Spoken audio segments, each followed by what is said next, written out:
Rights of freedom is death. We're coming to get our check. B1 brothers and sisters, welcome to the Afro Elite YouTube channel.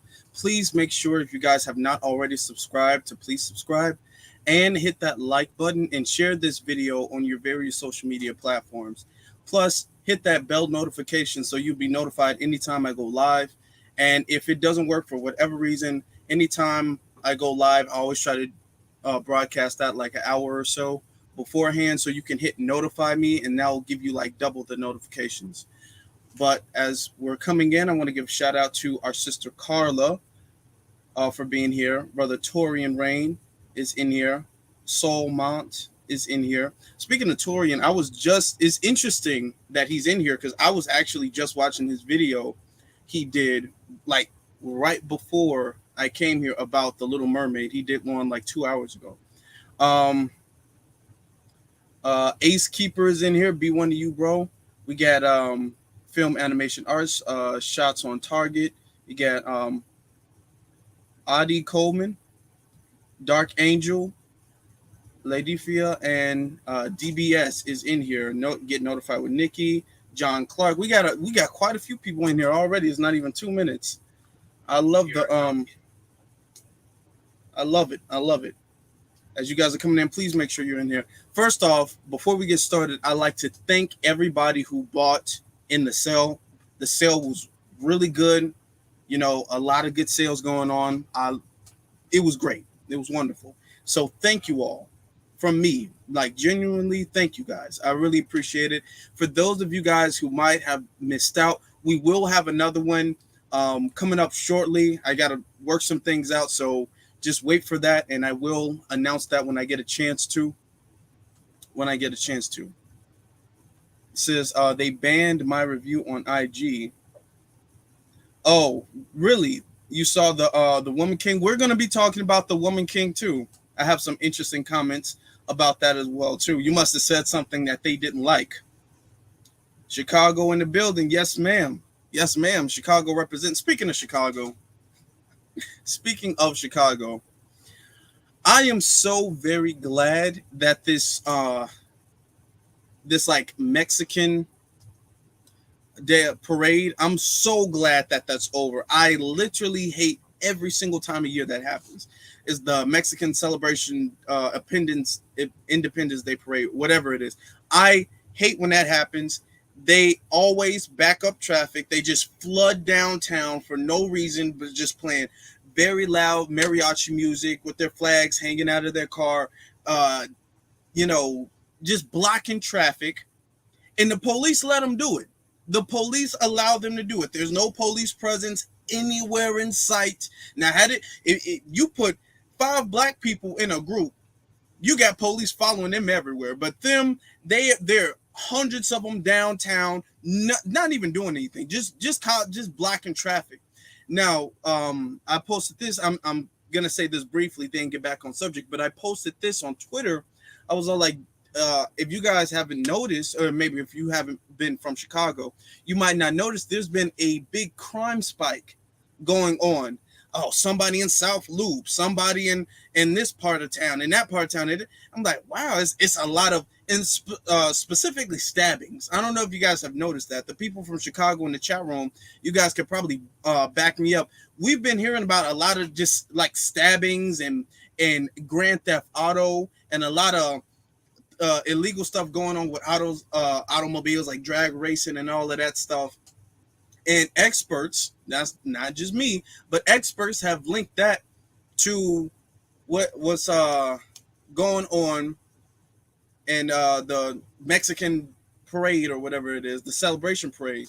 So I'm like, okay, that's interesting, because every single time you guys talk about the crime in Chicago, it's always connected to black people. You don't even have to say the black crime. You can just say crime in Chicago, and everybody knows, yeah, a lot of shootouts too. Exactly. A lot of shootouts. There's been a lot of shootouts this past weekend too.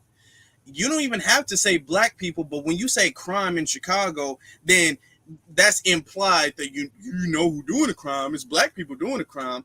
But when they do the crime, they don't bring race into it. Race isn't a factor when they do the crime. I find that very interesting. I find it interesting that the police allow them to do that. They just allow it. There's no police out there with canines and riot gear or nothing. They don't block the roads to prevent them from coming in. Nothing. They just do it. It's not even like a federal holiday. They just do it because they can. Crime, yeah, exactly. Crime is a code for black. Yeah. Yes, exactly. It says salute PGH Big Dog, salute to you. Yes, they choose us by default. Exactly. When they talk about crime, now they don't even have to say black crime, black on black crime. They can just say crime and just specifically point out certain areas. And because they blame black people for the crime in those areas for so long, like Chicago, then they don't even have to say black crime in Chicago. It's just implied that it's black people. Chicago is a code name for black people. Okay. Now, moving on to the main topic we have here tonight. Hold on. We want to talk about black representation in Hollywood. And I want to start off first with The Little Mermaid. You says, knows how to get out of Inglewood, South Side, a lot of Hispanics moving in, flags everywhere. Yeah, it was a lot. That's like and I've been telling people about the gentrification in Chicago, especially on the South Side. I've said it. Okay. And I had some people are like, oh, you don't know what you're talking about. Yeah, I do. Yes, I do. I know what I'm talking about when I said that. So, but starting off with The Little Mermaid, if you guys didn't know, I'm sure you guys know now. The Little Mermaid is played by, in the live action adaptation, is played by Holly Bear. Oh my God, I can't even say that word. Holly Bailey. And it's gotten a lot of the Mayanotes very, very, very upset. They created a whole hashtag not my Ariel, because Ariel is the mermaid in the Little Mermaid story. They are so upset about it that they've been making, now when they first announced that she would play it, they started making memes, they started making jokes, and now the trailer has come out. It's like a teaser trailer has come out about it. Now they're losing their minds. They've gotten, the trailer is gotten like over 1 million dislikes just because she's black. I want to show you some of the things that the jokes and memes and stuff like they've been spreading around the internet. Let me show it to you guys. That's why it took me a couple minutes to get on, because I want to find the source. Hold on. Let me actually go into it. Look at this.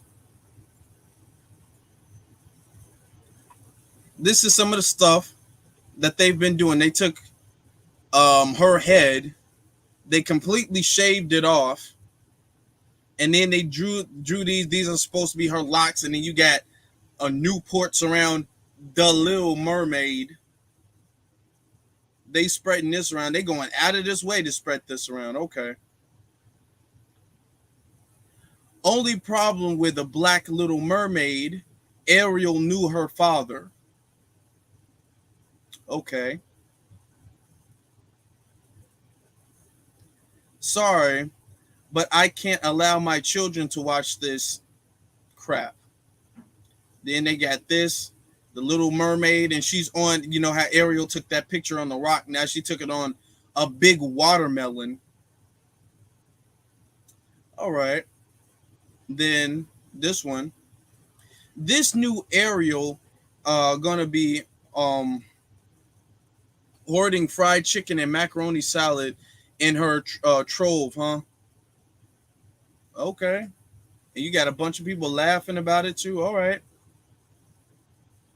The Little Slave. Now I found this one to be like, wow, they really going there with it.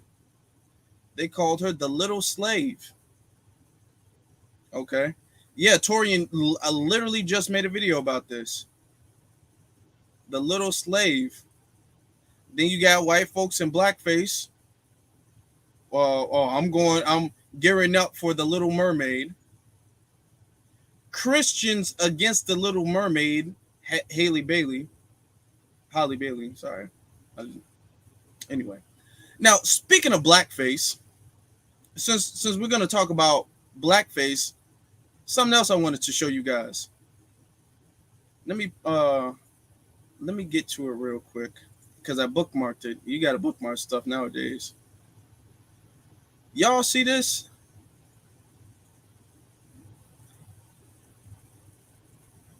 Nope, not that one. I did this one. Where is? Okay, hold on. I just had it up here. I got like a few Twitter tabs open. Oh, there it is. Y'all seen this?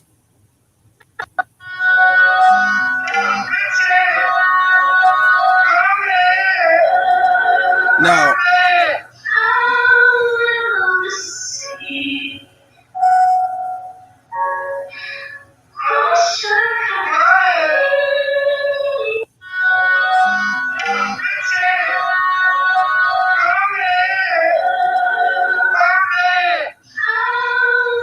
so this is the Asian dude mocking how black girls were excited to see a black Ariel. Now, what's interesting about, first off, let me say, were some of the reaction videos, did some of them seem staged? Yeah, some of them did seem a little staged.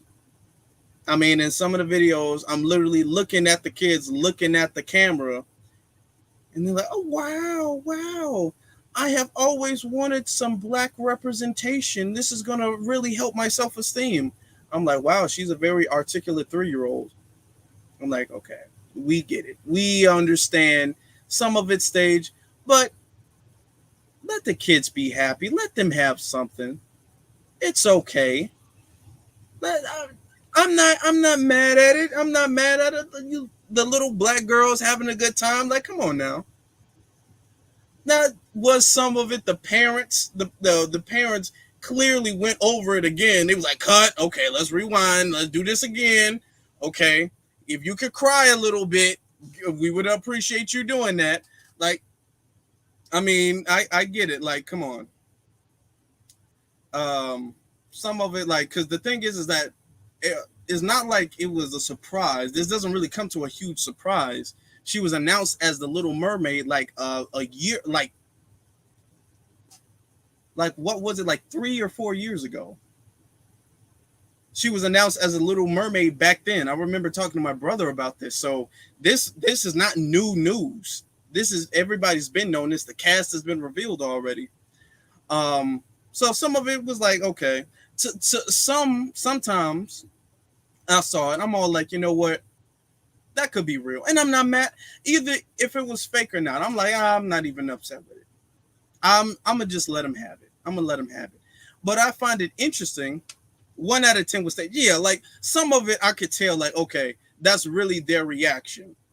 Some of the ones where they tried to act as if they're hiding the camera, then I'm all like, yeah, that looked kind of staged. But some of it was all like, oh, you know, it was like older girls, like 13, something like that. It was like, oh my gosh, she looks so pretty. And like, okay. But don't be having a little baby there, because little baby's like, oh my God, racial representation. Like, come on, you're still in diapers now. Like, yeah. But I'm not tripping on it. That's the thing. I'm not tripping on it. You know, let's let them be happy. These are just little girls, and this is a Disney movie. Ariel is not a real person. Let's let them enjoy the movie. Let's just let them be happy. But the thing is that these people have such a hatred for blackness. Anytime black people are happy, they have this type of intrinsic hatred that boils up. They get heat. They get heated when when they see black people happy about something. They get literally happy about that. Okay. Now, this Asian dude was making it in blackface, which is a big part of their culture. You guys know about Asian culture. I've said that in many other videos. This Asian dude's in blackface making fun of how black girls are reacting to the Little Mermaid. And I thought to myself, you have to think to yourself, damn, these are the people that got the hate crime. These are the people that got the hate crime bill. This Asian dude, let's look at it one more time. Let's look at it one more time. I want you guys to really think. These are the people who everybody went out of their way. Hold on, I want you to see. Hold on. This dude, these are the people right here that a whole bunch of y'all Sambos and Coons was talking about. Gotta stop Asian hate. What about the Asian hate over here? Why are black people being so mean to Asians? Can't we all minorities? Where's all of the minority coalition going on? I don't know. Come on now. Remember when that Marvel movie Shang-Chi was coming out? And they would send up there talking about, oh, y'all better show up for this movie the same way y'all did for Black Panther. Remember when they were saying that? So we got to go support them and their movies.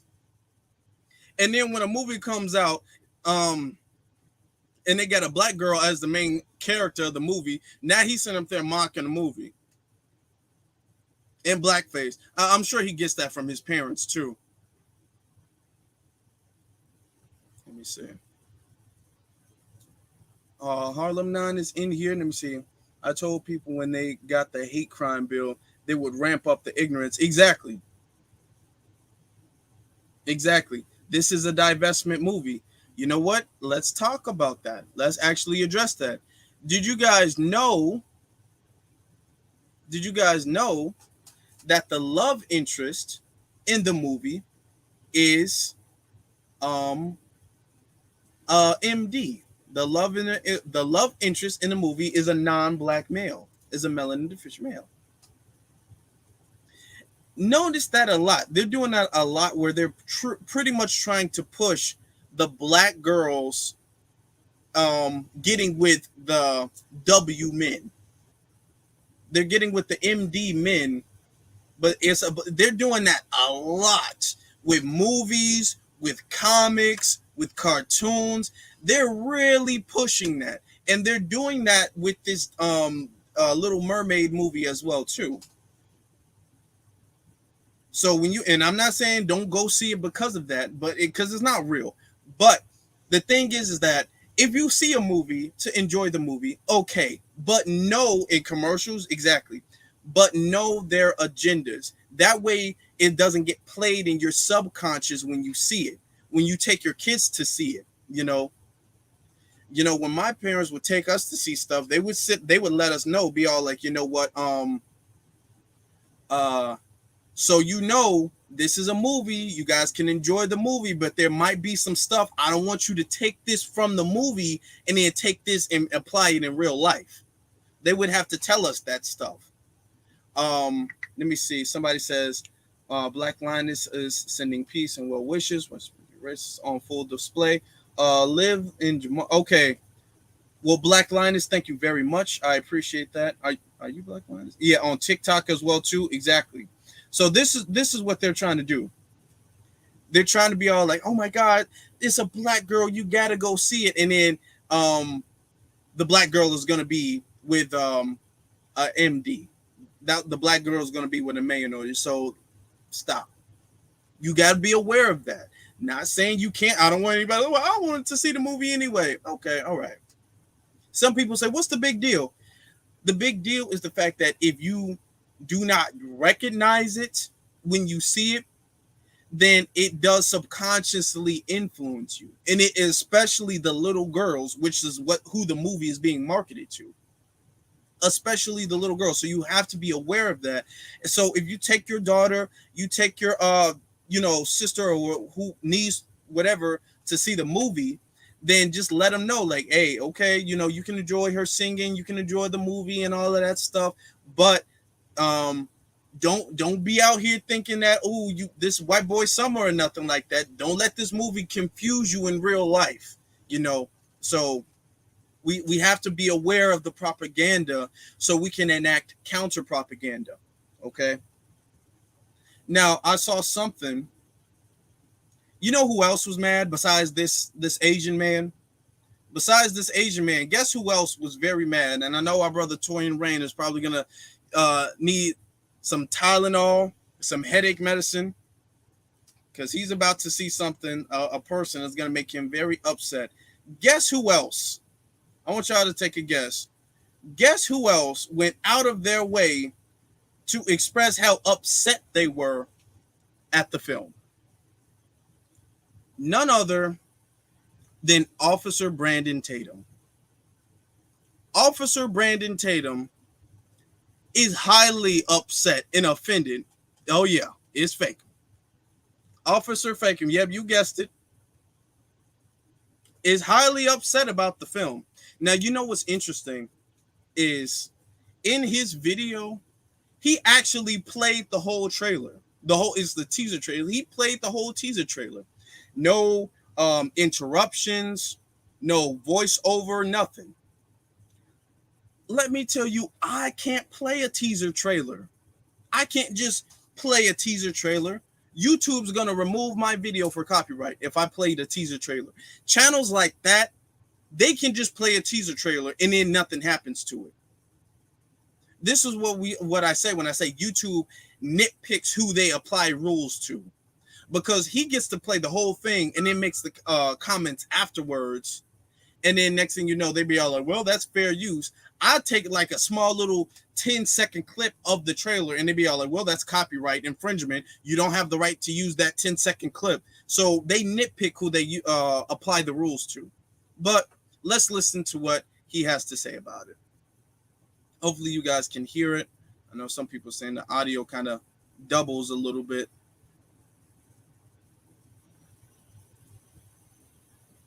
Next generation of idiots. Now, I did this after he played the trailer. Hold on, let me take it back right here. YouTube, please don't give me a copy. Let me just mute it to him, because they might just hear the singing and then give me a copyright strike for her singing. So trend right now that shows the kid, it shows the mermaid swimming, and then when she come out of the water, she pop up, and obviously she's brown. And these parents are recording and brainwashing their children. The next generation of idiots, they're pushing out into the world. They say, wow, Little Mermaid looks like me. So what about the mixed kids? Little Mermaid don't look like you. She darker than you. What about the albinos? The albino kids ain't black. They maybe come from black parents, but they white. My cousin albino, he got to wear sunglasses. He can't go outside and burn his eyes. He like a vampire. He don't look like me. His skin ain't brown. He look like the original mermaid. What are y'all even saying? I can't believe grown people are this stupid in America. First off, dude, if that's not the biggest reach, what about the mixed kids, huh? What? What about albinos? What? Dude, you see, he's just saying anything. He is literally just saying anything. What about albinos? Do you know the small percentage of people that are albino? Most black people are not albino. It's not, but I mean, okay. That's not a reason to get mad at this film for it, but let's continue. Let's continue, because he just go off. He's very upset about it. He looked like me. When I was a kid and I watched cartoons, I ain't never thought about the color of somebody's skin in a cartoon. When I was looking at Aladdin and Arabian Nights and Arabian Day, I ain't never thought about color of nobody's skin. I just remember Aladdin, and I remember the genie used to come out the thing. I was having a good time. They were floating on carpets and all kind of stuff. And none of it was real. I just liked the cartoon. It gave me a cool feeling. All the other stuff that come out. What about Gumby? I used to watch Gumby. He was green or whatever, blue or something. Who's saying Gumby looks just like Gumby looks just like me? Shut up, people. These people ain't even, they Veggie Tales. We used to watch Veggie Tales growing up. The little Veggie Tales they look like my vegetables. Like, what are you doing? They ain't even real. I wanna play the reactions from them little girls reacted to the mermaid.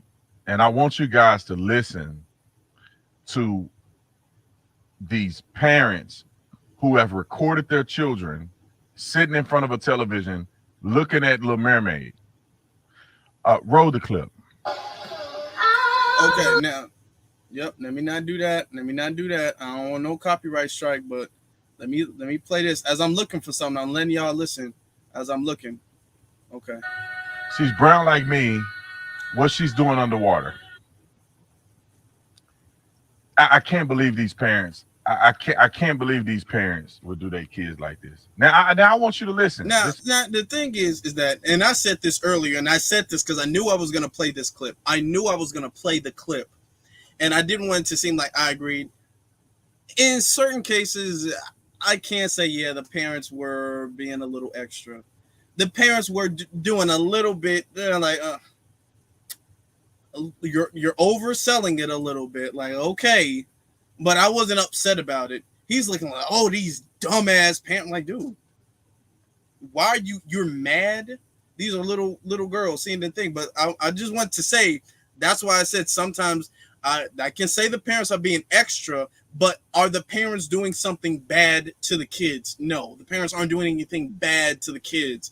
These parents aren't harming their kids by letting the kids see the movie or see the trailer. I mean, listen for a minute. Listen for a minute. I think I said something that was real funny. She's brown like me. What she doing underwater? Like she talking about a turd or something. Anyway, Lord help me. Nick then ran out of the room. He can't stop laughing. So, but just imagine if these were white kids. Can we be honest? Y'all can't see the video, but you can listen to the audio. Imagine if white kids were looking at a black character that somehow they switched out for a white character, and they were like, "Wow, he's white like me," and they start crying because there's a white character. I mean, you know how crazy that sounds. You know how that be all over the news. White supremacists raising their children to hate black people. But black people can do it. It don't make no sense to me, man. We didn't grow up like this, y'all. Now, here's the thing. Here is the thing, though. The thing with that is, or I do it like this. The thing with that is, most cartoons do have white folks. They're mostly white anyway. Most of the Disney cartoons, the Saturday morning cartoons, the Disney movies especially, they all got white princesses, and so white kids have never felt underrepresented. I'm gonna tell you, there's not a time where white people feel as if another group has always represented. They've never been represented. They've never felt like that. The few little black they say stuff like, well, what if they made the Black Panther white?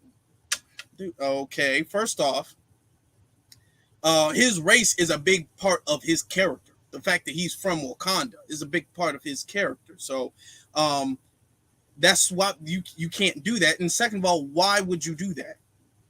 They'll have like 10 white characters and then one black character and be all like, damn, why is he black? Now, what I find interesting, I'm gonna get this off. What I find interesting is that these are the same people who tell us, who are upset about Ariel being black and, oh my God, this is woke. They're upset about that.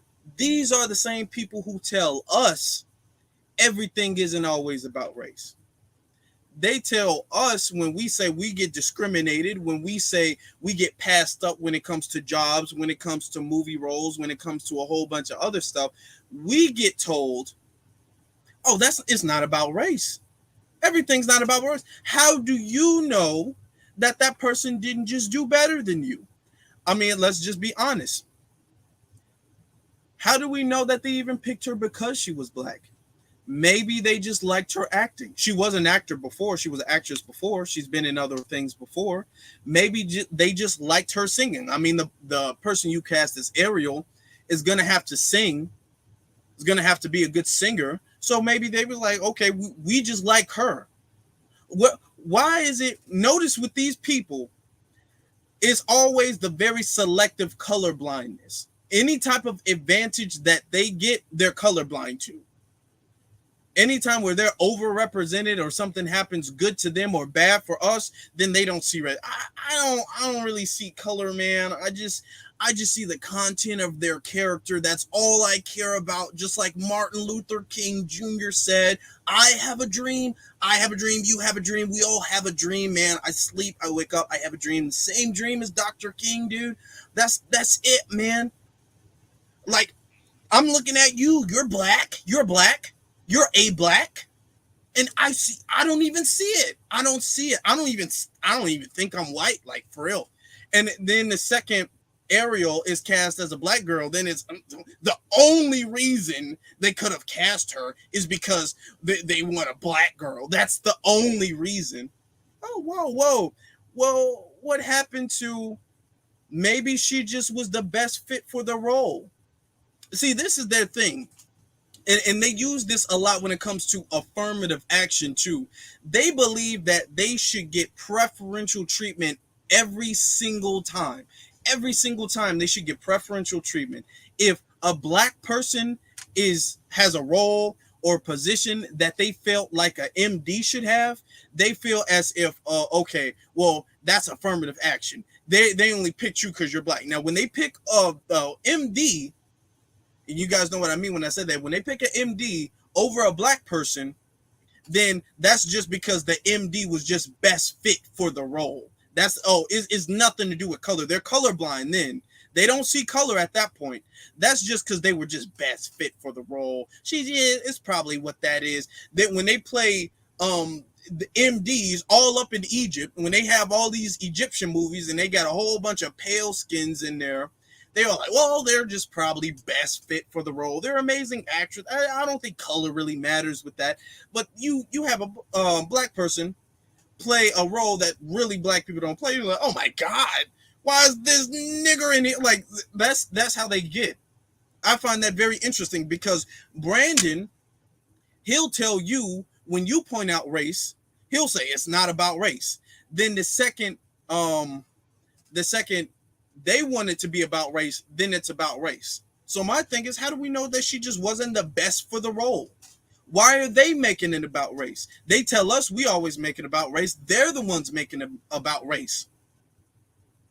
They can't even pick another person that would have been better for the role. They don't even, you ask them, okay, just ask them, who do you guys think would have been better to play this role besides her? They literally can't tell you anybody who they felt like voice matched the character and who has the acting background to play the role better than her. They can't tell you that. But they get upset every single time. But they don't just get upset when it comes to Ariel. Any single time a black person, somebody, Olsen twins, but any single time, for real, a black person is cast in a major role, they always throw a fit. They always throw a fit. Do you guys remember when there was like rumors going around that Michael B. Jordan was going to be Superman? It was never official, but there were rumors going around. They're like, oh, why don't we have Michael B. Jordan be Superman? These folks lost their mind. They lost their mind. They're nigger Superman? No, I can't accept that. That's so comic book and acting. Now Superman's an alien. He's not even a human being. He's a Kryptonian alien. They're like, Superman can't be black. They right? Remember that? Do you guys remember that? Torian says they get mad about the Snow White live action remake because they cast a Mexican to play her. Yeah, all of these characters are supposed to be white, according to them. Race doesn't matter when they're on top, but when they're not on top, then it's too woke. Then race is a big factor. Oh, you only lost that because of race. Do you guys remember? I don't know if you guys watch Star Wars, but Torian actually did a video on this. There was a TV series. Obi-Wan Kenobi had a TV series where they had a black character play an antagonist in the series. Do you know they were trashing the whole series? Obi-Wan is white, so you know. But the character Reva, who was in the villain in the series, was a black woman, and they were trashing the series just because she was black. So much so it wound up backfiring. Now she's got her own TV show greenlit. They did that with, if you guys remember, when the movies first started coming out, I think it was like the New Hope. It wasn't the New Hope. It was it was episode 7. I know I don't remember the name, but episode 7, where the character Finn, who was a stormtrooper, when he like took his helmet off or stood up, and they saw he was black, and they saw a black man with a lightsaber. They was like, "Oh my God, a black Jedi! This is woke. This is woke." They couldn't stand a black Jedi, despite Mace Windu being a black Jedi, but they couldn't stand seeing a black Jedi as the main character. Couldn't stand that. I'm gonna tell you, Star Wars has some very racist fan base, a very, very racist fan base. If you guys didn't know, I mean, I'm talking about racist as hell. Two, did you guys know that they did that with Idris Elba? Because there was rumors about him playing like a 007 movie. Like, you know, James Bond is 007, and they was all like, okay, well, let's like remix it a little bit, because you've been having the same dude play 007 for like the last 10 years. So we can have Idris Elba. People like him. He's a well-known actress. He's a good actor. I mean, he's a good actor. He's well known. I think he could play the role. They were like, a woke 007. This is wokeness. This is wokeness. That woke means not pro-white enough. Everything should be to an extent pro-white. So if it's woke, that means it's not pro-white enough. Now there are talks on Keke Palmer playing Rogue in X-Men. I've seen that. I've seen there's rumors and talks about that. Actually, let me get this up on the screen. I always forget. Make sure you guys subscribe, like, and share. Family, please do so. But these are the same people. I want you guys to think these are the same people who tell us it doesn't matter.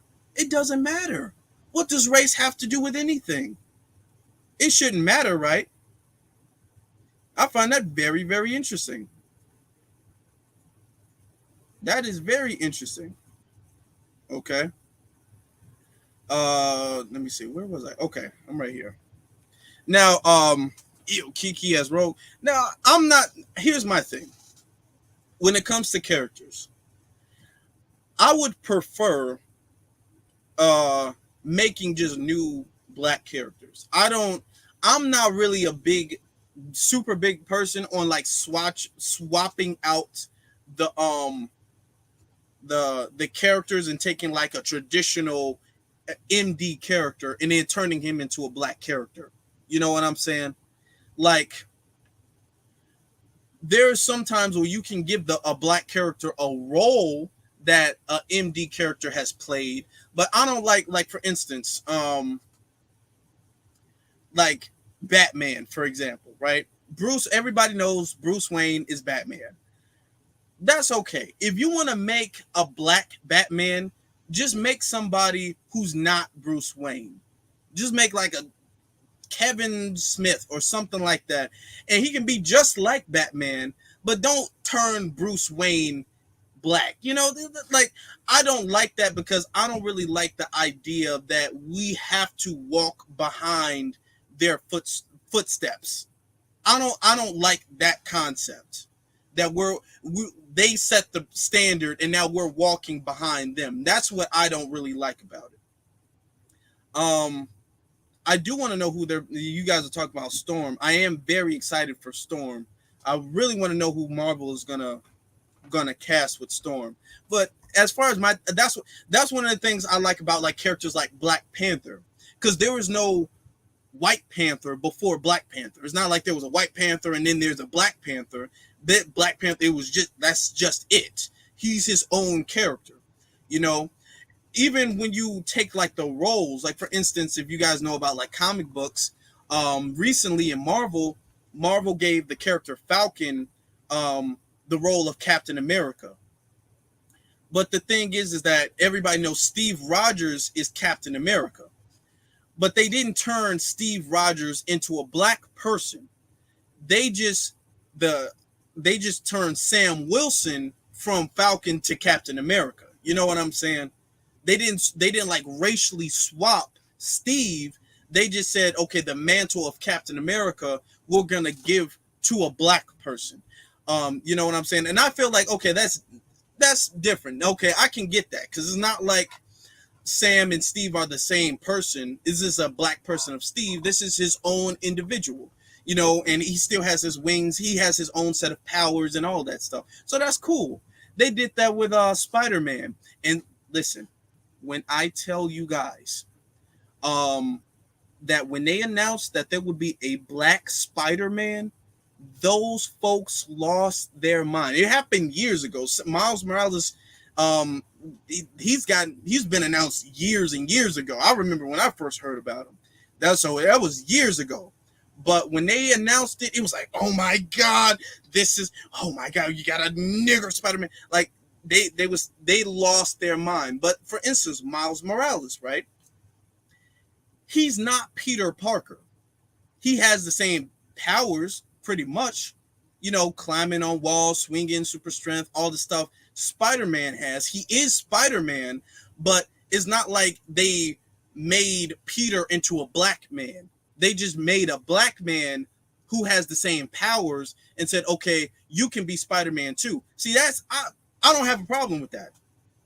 I don't have a problem. Even if you want to say, okay, I want to write a character just like this, then, I want to make a Captain America story, but I want the Captain America to be black. Okay, don't turn Steve Rogers black. Just make a black person be Captain America, a new black person. And that's what they did with Sam Wilson. I don't think that that's a problem. I'm just saying personally, I don't think that that's a problem. Yeah, and a lot of people like Miles more than Spider-Man. Because Miles actually, if you got, and I don't want to get into like too much comic book stuff, but Miles actually has more powers than Spider-Man does, like the Peter Parker Spider-Man. He can turn invisible, and he has this type of like electric sting too. So he has more powers than Spider-Man does. But yeah, people, that's how you do it. You know, that's what I would say. Even though when it comes to the Ariel situation, I don't necessarily mind, because it's not real at the end of the day. It's not real. It's all made up. It doesn't really matter, really. But how I would prefer is if you did like that. Let me see. What do you think of Monica Rambeau? She will be in the next month. I don't know too much about her in the comic books. Monica Rambeau from the TV show. I like her from the TV show. Was it WandaVision? I saw her in WandaVision. I think she's going to be a good character. She's a very attractive actress. Oh my God. But so I think she's going to be a good character. I don't know what her powers seem kind of vague in the TV show though. Like she only got it in WandaVision when she got her power. She only really got it like the last episode. I think it was the last episode. So I don't really know what she can do. But I'm excited to see her in the new Marvel movie. We need, you said original black characters though. And I agree with that. I agree. I'm like, we can make more characters. We can make more characters. Okay. You don't have to switch anybody. You can, we can create more characters. This is why I support us like making our own cartoons, our own comics, our own movies and stuff like that. I understand we don't have the budget that Marvel or Warner Brothers have. I get that, but we can make our own stuff. And then we can have our own unique powers and stuff like that. I don't like necessarily the concept of having to follow behind their footworks, following their blueprint. You know what I'm saying? Monica was Captain Marvel before the white. You know what? That's an actual good thing that you noticed. Originally, Captain Marvel was black, was a black woman originally, before Carol Danvers, which is the new Captain Marvel, was. So I want you guys to think about it. When Captain Marvel, who was originally a black woman, when they did the now Captain Marvel is a white woman. Before it wasn't Captain Marvel, sorry, it was Miss Marvel, because Captain Marvel originally was a dude, and then it was Miss Marvel. So Miss Marvel was a black woman, and they turned Miss Marvel was a black woman, then they turned Miss Marvel to a white woman. Now you didn't see anybody talking about how that's racist when they did it like that. Do you guys know that they did that? There was another movie, a movie about the World Trade Center, about 9/11, a World Trade Center movie. They did that. It was a black dude who went around. He was saving a black citizen. Went around. He was saving a bunch of people. He was pulling people out of like rubble and giving them CPR and all that stuff. They made a movie adaptation and then replaced him with an MD dude. They took the black man out and racially swapped him. They do that all the time. Originally, these characters are black, and they switched them, and there's never a problem. You know, but like Blade, I really hope they get this Blade movie correct. I really do. But yeah, like let's first off, to be honest with you, we have so many black characters that don't get enough shine. When I was a kid, I used to love it was a cartoon called Static Shock. They used to come on like Saturday mornings. I think that would be great to see if they did like a live action Static Shock movie or Static Shock TV series. He was and what was cool about him is he was a young black dude too. He was like still in high school. You know what I'm saying? It wasn't like he was like an older black, like 30 or 40 years old. He was like still like 16 or something like that. So they could do that, and a lot of people would like that. So you already have a lot of Static Shock. Yeah, exactly. Static Shock should have had a movie. Exactly.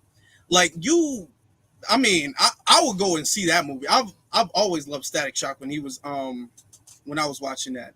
You know, Black Sands is a good one too. Shout out to Black Sands, because they was all like, you know what, we want our representation. So they went out of their way to make their own representation. Okay. So I feel like, you know what, let's just if you want to bring in black characters, you already have a lot of black characters that you can really make and highlight. Just highlight the black characters you already have. You don't have to racially swap anybody. You already have a bunch of black characters that y'all ignore all the time. You know what I'm saying? But I want to say this before we move on to the Woman King. I wanted to say this. Let me pull this back up, because I forgot. He just did not call him Static Shock. It says he has a character named Spawn. He just didn't call him Static Shock. I got to catch up with the Black Sands thing. I got to catch up with that. But yeah, I remember they made Domino a black woman in Deadpool 2. And it was a bunch of outrage about that. It was a lot of outrage, which is interesting because in the comic books, Domino was blue. Domino's a blue person. Like, her skin is literally blue. So, but I want you to see this. I want you to see this, though. Something I forgot to mention before we move on to the Woman King. Let's look at this. Over the news. White supremacy, a black character. If these were white kids, can we be honest? Y'all can't see the video, but You can listen to the audio. Imagine if white kids were looking at a black character that somehow they switched out for a white character, and they were like, "Wow, he's white like me," and they start crying because there's a white character. I mean, you know how crazy that sounds. You know what?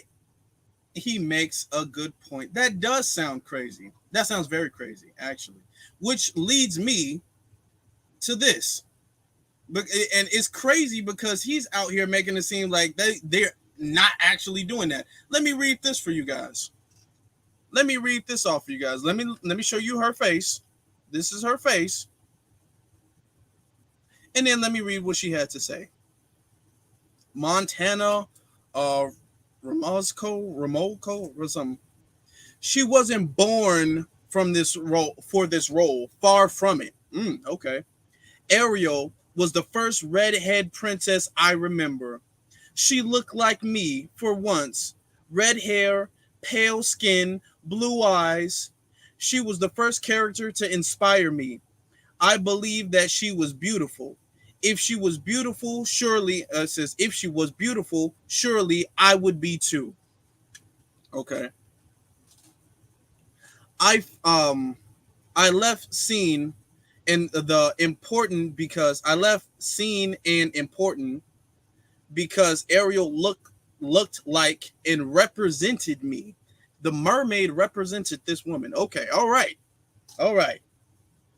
The idea and image of her meant something to me. I felt I could be pretty. Indeed. I mean, she with the commas and commas and commas. She been listening in the future. Commas on commas on commas. A lot of commas in here. Indeed,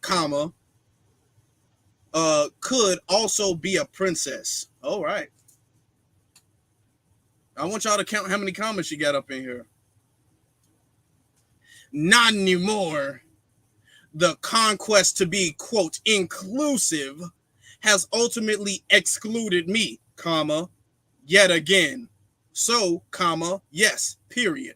I'm angry, period. Not only for me, period. I'm angry for my beautiful redhead daughter who also wants to be, quote, part of this world, period. Oh, wow. Shout out to Melissa for the super sticker, I mean. Shout out to Melissa for her super chick sticker. Oh, Lord, can I speak? Torian is killing the game. He says they already have Chucky. They got Chucky. What is she mad for? They still got Chucky. Chucky's still a redhead. Come on. They ain't trying to change that. But what's interesting is that, okay, she's mad because there's no other red. First off, Ariel is not the only redheaded princess at all. Nor is she really the only redheaded woman who's represented in cartoons and movies and stories and any of that. Redheaded women are represented all of the time. So the same feeling that she got from Ariel, she can't feel that black girls don't deserve to feel like that. Black girls don't deserve to feel like that.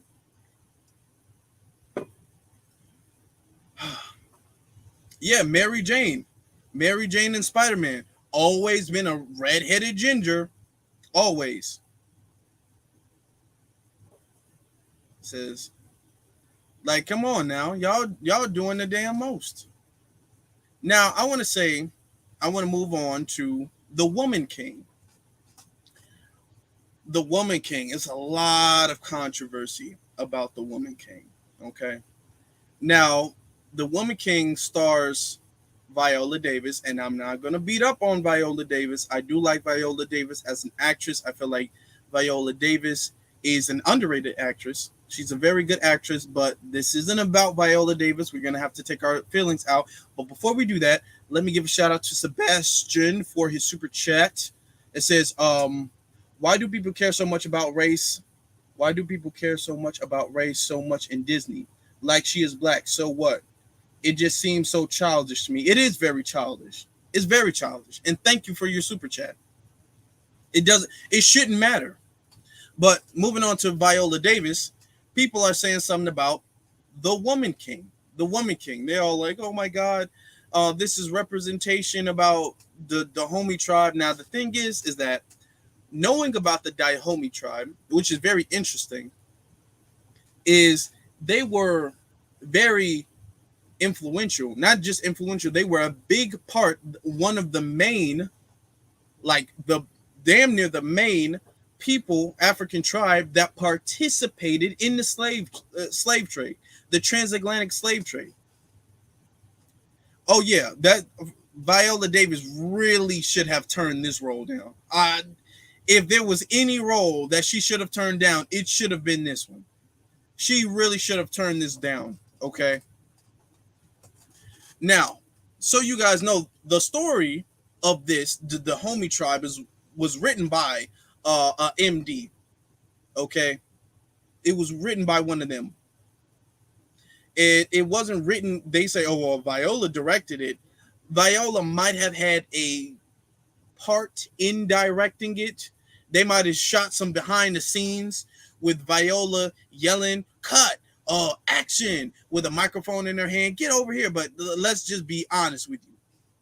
Okay. Um, she didn't really.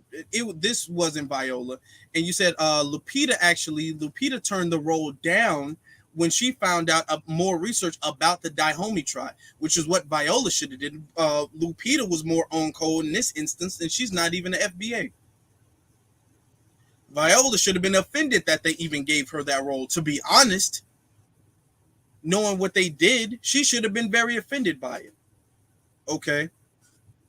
So this movie has a lot of people feeling some type of way about this movie. Mainly because this movie glorifies slave traders, people who participated in the slave trade, in slavery. Okay. Now, I want you guys to understand something. This movie is loosely based off of what they say is a true story, true events. Okay. That does not mean, I want you guys to really understand this. That does not mean that every single thing that happened in real life needs to be made a movie out of. Let me repeat that. Every single thing that happens in real life, you do not have to make a movie out of that. Okay? And also think about this too. They're marketing the movie. They marketed the movie as if the Dahomey tribe are the good guys in the movie, are the heroine, the heroes in the movie, the protagonist in the movie. That's how they're marketing the movie. Now, I want you guys to think it doesn't matter how accurate it is. Now, they say actually in the movie, which is very interesting because in the trailer of the movie, they don't imply at all that they touch on the slave trade. They don't imply at all that the Dahomey tribe is actually participating in the slave trade, which is weird because just thinking about a trailer and marketing, you're going to want to make your movie, the trailer, you're going to want to make that connect to what the movie is about. You want to advertise the movie for what the movie is about. If you have a comedy movie, you don't want to market that as if it's a horror movie. If you have, or vice versa, you don't want to market a movie about aliens and or monsters. You don't want to market that as a comedy movie. You want to market movies accurately. So the movie was inaccurately marketed because in the trailers you don't see anything about slavery, but in the movie they touch up on slavery. But they say, oh, what's the problem? It really happened though. It really happened. Just because it really happened does not mean we need a movie glorifying it. This is a movie glorifying the Dahomey tribe, okay? This isn't a movie that's trying to make the Dahomey tribe look bad. I want you guys to think about that, okay? And think about how this is what they do to us. It's always some type of backhanded something. Everything they do with black people in Hollywood, everything they do is always something backhanded with it. Okay, they're doing this like, oh my God, look at these strong dark-skinned women. Isn't this dark-skinned representation you've been looking for? What they'll do is they'll, because this movie was made by a bunch of white people. So what they'll do is they'll be all like, "Oh my God, I love it. This black girl magic." They'll do the black girl magic, and then I saw one clip, like behind the scenes thing on Twitter, where they had a whole bunch of black girls. They out there lifting weights and using like the exercise ball, and they slamming the exercise ball. They look like they're training for football, and they look like, oh my, and they sit up there flexing in the camera. I'm like, oh my God, that's not feminine. That's not girly like. Why are they doing? They didn't do that when they cast Gal Gadot. If you guys don't know, that's Wonder Woman. When they cast her to be Wonder Woman, there was a lot of people upset because they felt like, especially at that time, she was too skinny to play Wonder Woman. So she did a lot of working out to gain weight. But while she was gaining weight, they didn't show videos of her lifting heavy weights and grunting and flexing in the camera like she's some tough bodybuilder. They didn't do that. When they cast these PC women to be superheroes, or they don't show them being masculine. They don't show Wonder Woman being masculine. Wonder Woman, still, you can see all in the movie, they talk about how beautiful Wonder Woman is. She's strong, she's really, really strong and powerful, but she can still be a very beautiful, dainty woman. She can, and all of the guys in the movie, oh my God, she's just so gorgeous. And then she just throws a tank or something like that. They do that. You said she was pregnant too, Gal Gadot? Yeah. Okay. She was pregnant. That is true. Oh, I forgot about that. That's interesting. But yeah, they do that with her when they have Supergirl. Now, Supergirl is supposed to be Superman's cousin. She's got super strength and all that. But even when she's lifting a car, they want to make her lift the car, and then they have her blonde hair just blowing and flowing in the wind, and she has a skirt on, and she looks so feminine. The sun is just beaming down, and she just looks so vibrant and all that stuff. They do that when it comes to Supergirl, when it comes to Wonder Woman, when it comes to all of these other comic book characters or whatnot. When it in the movies when it comes to we were just talking about Captain Marvel. With the Captain Marvel, they don't make Captain Marvel, as powerful as Captain Marvel is, they don't make Captain Marvel out to be no bro dyke woman. You know what I'm saying? They make Captain Marvel out to be a girl. She got long hair and she just be flying around, and they don't make Captain Marvel out to be masculine. They only do that when it comes to black women. Do they want to have them be, oh, you're strong and tough, and then let's show how huge your biceps and triceps are, and how tough your shoulders are and everything. Like, they only do that stuff with black women. And then they'll sit back and be like, that's what I'm talking about, black girl magic. That's that backhanded compliment. This is what they do. They're the type of person who will see you with like a terrible outfit or a terrible haircut, and they'll be the type of people to be like, oh man, that's a sharp haircut right there. Your hairline is all the way in the back of your head. They be like, damn, that's a sharp haircut. Let me take a picture of you real quick. Why don't you post this on your Instagram? Oh yeah, you looking sharp. With that's what they do. That's the type of thing that they do to people, to us. Okay. It says the comment, when W women play characters in video games, they're always portrayed as feminine. Tom Raider, let me see, Tom Raider, I know that one. Bonita, I know that one too. The New Horizon game, yeah, exactly. They don't ever masculinize these other women, ever, period. They get to be sexy, they get to be feminine, they get to be dainty. They can pick up AK-47s and still be a feminine. Oh my God, and they be spraying down zombies.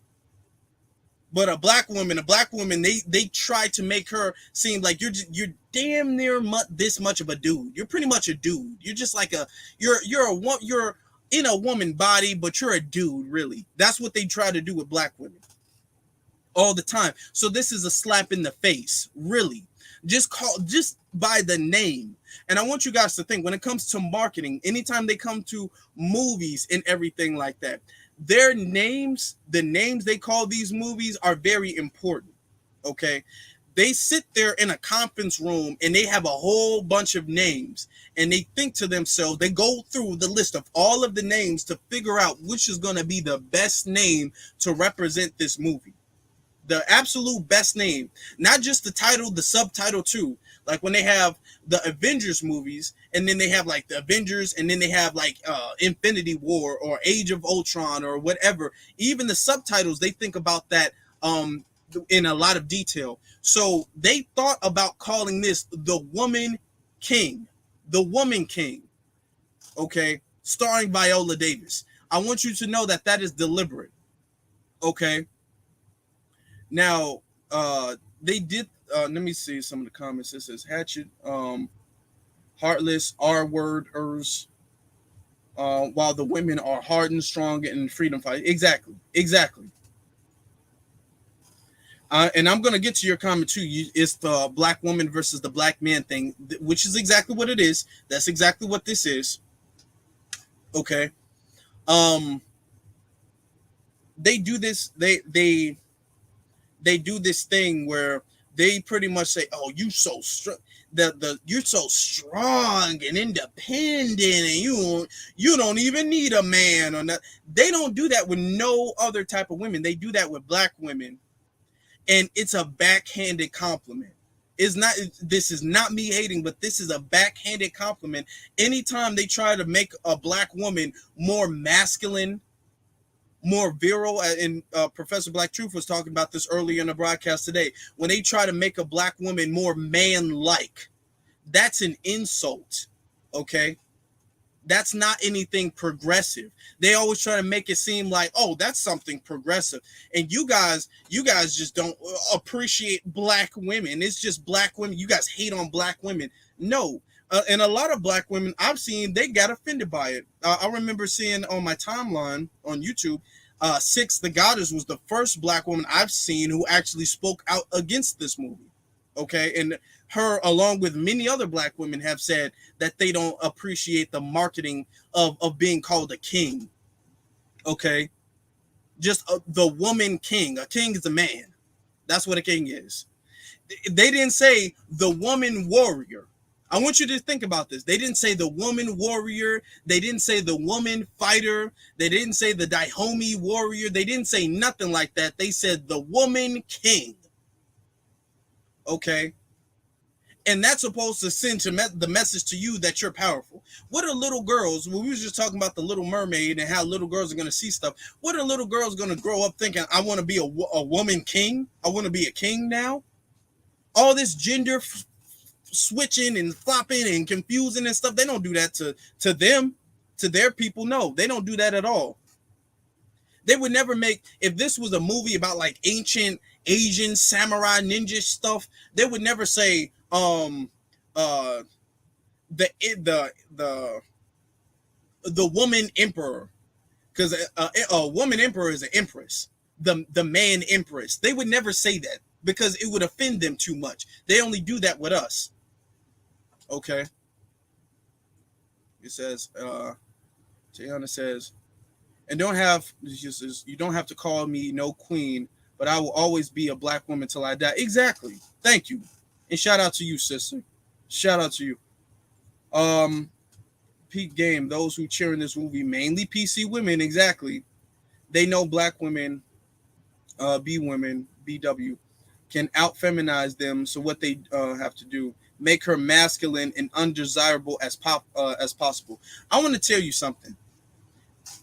In the PC women, MDs, they hate the competition that is black women. They can't stand it. They do not like attractive black women at all. You want to offend a racist Karen? Just be an attractive black woman.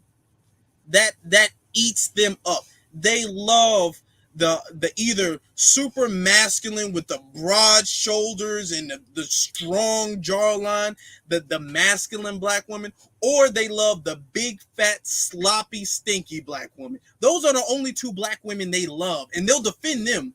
They'll defend those black women to the end of the Precious, the Lizzos, or the Woman Kings. They'll be all like, oh my God, those are my black girl sisters. Oh my God, I love them so much. But you have a black woman that has herself together, that's very feminine, but not weak, because feminine doesn't necessarily mean weak, but a feminine woman who's respectable, who's proper, who's beautiful. They don't like her at all. They notice these people, they're not really going out of their way to defend Halle Bailey. The people who are defending the Woman King aren't really doing that. When attractive black women get slandered for no reason, you don't really see them around.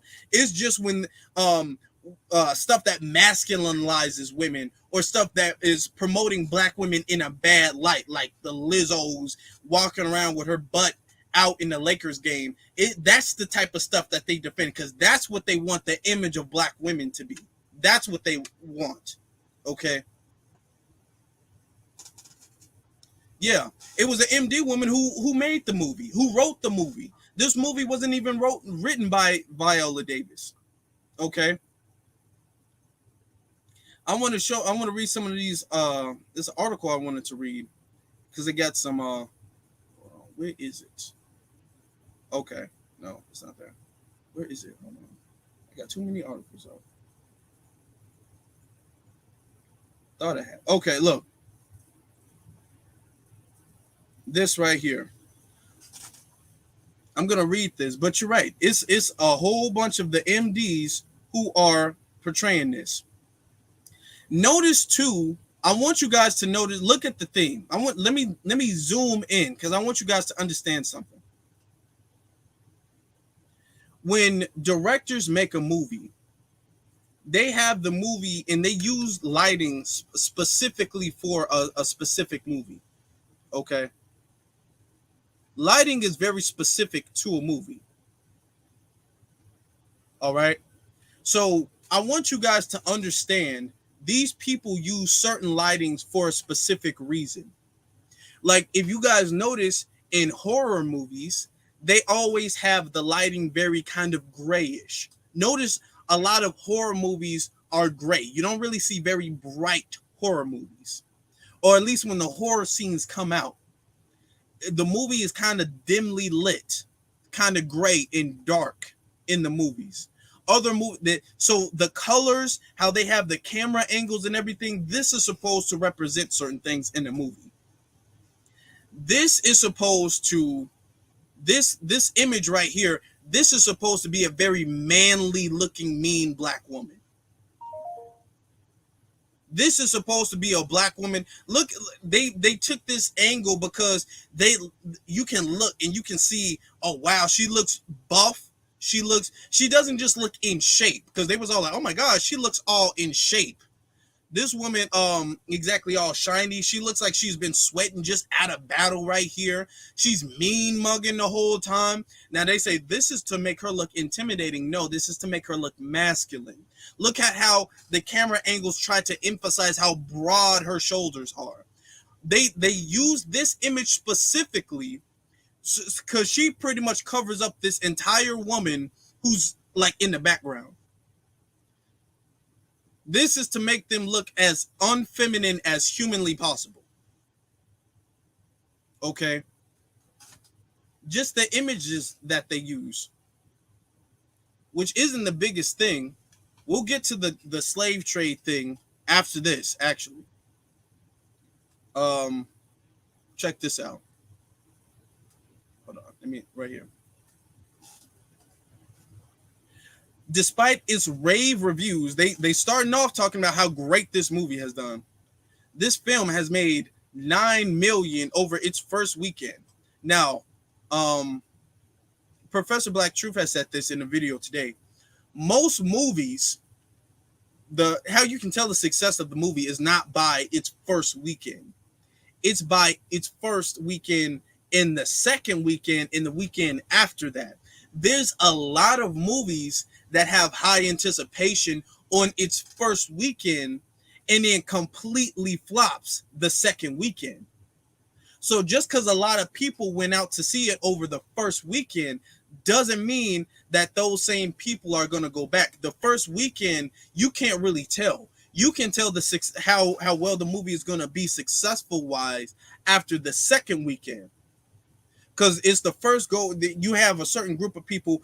They have to see a movie because either they have a YouTube channel or they do reviews on movies, or they just want to see a new movie, or whatever the case is. Those first people, they see the movie opening weekend or opening day, and then they make their reviews of the movie, and then their audience gets influenced whether they want to see the movie by what the other people say, by what the reviews do. So that's what they're waiting on. It's really the second weekend that determines whether a movie's going to be successful or not. Mm-hmm. You said she looked like beef and broccoli. Yeah, she's been eating for this movie. She's been eating. Exactly. They do gaslight black women. Exactly. Very much so they do. It says, shout out to Jordan Peele. All three of his movies made over 100 million during their theatrical run. His movies are very successful. I mean, this man is, he hasn't really missed yet. He's made 3 movies, and all of his movies was big successes. Although Nope was kind of confusing. I saw Nope. I was confused by Nope. I got the other 2 movies. I didn't really get Nope. Like, I kind of got it, and then there's some stuff in there. I'm all like, I have no idea what this is in here for. But anyway. But yeah. So they're trying to say, oh my God, the reviews are great. It's a great movie. Look at the reviews. Like, come on now. Anyway, the film made over 9 million its first weekend. Despite its raved reviews, some people calling for African Americans, foundational Black Americans, to boycott Viola Davis's new film, The Woman King. Okay. The call has caused hashtag boycott Woman King to trend online after some are pushing that the film glorifies slavery. Okay. Quote. Now this is a tweet, right? The Woman King separates audiences. Descendants of slave traders say support our Black sister. Descendants of slaves say boycott. Okay. Another one.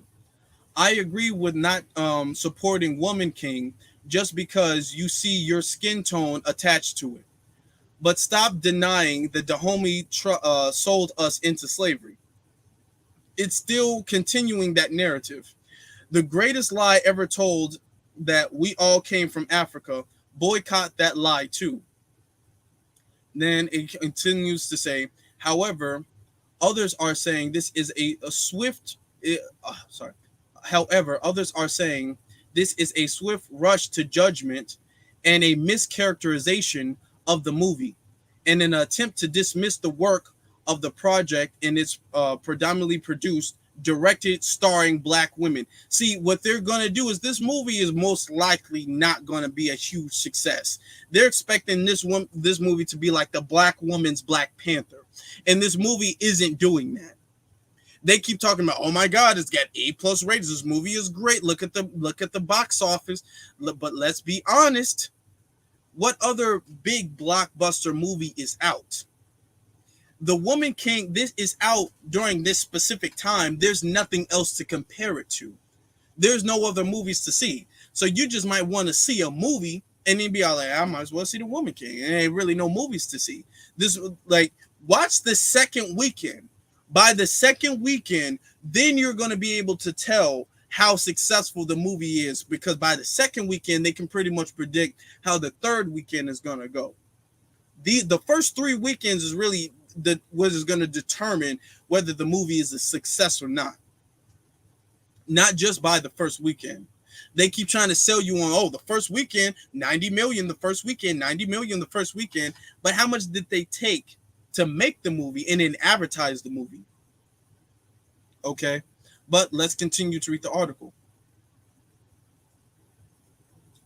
Um, and what they're trying to do is they're trying to be like, see, black women just don't get appreciated for nothing that black women do. They're trying to use a gender divide tactic on this. Okay. Now it says, now this is another tweet.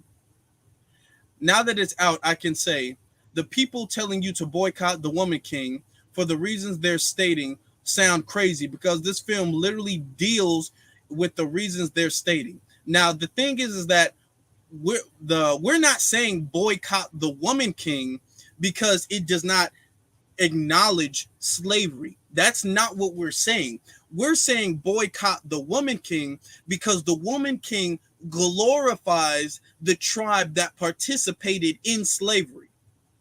Okay, that is the reason. It's not, oh, you guys aren't being historically accurate. They are and they aren't, because first off, they're saying that it was the king who was a part of slavery, and then the woman was trying to convince the king to end the slave trade. So they're trying to throw that in there too. Like, it's black women always trying to look out for the people. It's really the black man too. And what they're trying to do is they're trying to put this out there to say, you know what? Slavery was everywhere. Slavery was in Africa. Black people participated in slave trade too. You can't just be mad at us. Black people had slaves. They sold y'all to us. We didn't even really want y'all. They made us take y'all as slaves. If we're gonna be honest, it's y'all. It's not us. It's y'all the problem. That is like they're trying to kill two birds with one stone with this. Okay. Exactly. It says we're girl caught. He says we're girl caught in movie. It's the movie because they want to be funny. Exactly. It's not a boycott. It's a girl caught. That's a funny little. Yeah. Okay, I got you now. I was like, girl caught. You sure you? But yeah, that's funny. But that's the thing. It's not the fact that they're not acknowledging slavery. It's the fact that they're glorifying it. All right. I'm going to get into that in a little bit more detail after I finish reading this. Okay. This one says, sorry, but it's suspicious AF to me. Now, this is a MD woman, or no, I don't know if this is a real MD woman, or let me see. No, I don't know if it's an MD woman because she's using an actress. So it could be an MD woman. It could not be. Sorry, but this is suspicious to me to see people saying boycott the Woman King because the Ottoman Empire and Kingdom of Dahomey were involved in the slave trade, when similar critiques of our flag means death in Hamilton have been challenged or ignored altogether. The flag means death and Malaysia. Okay. All right.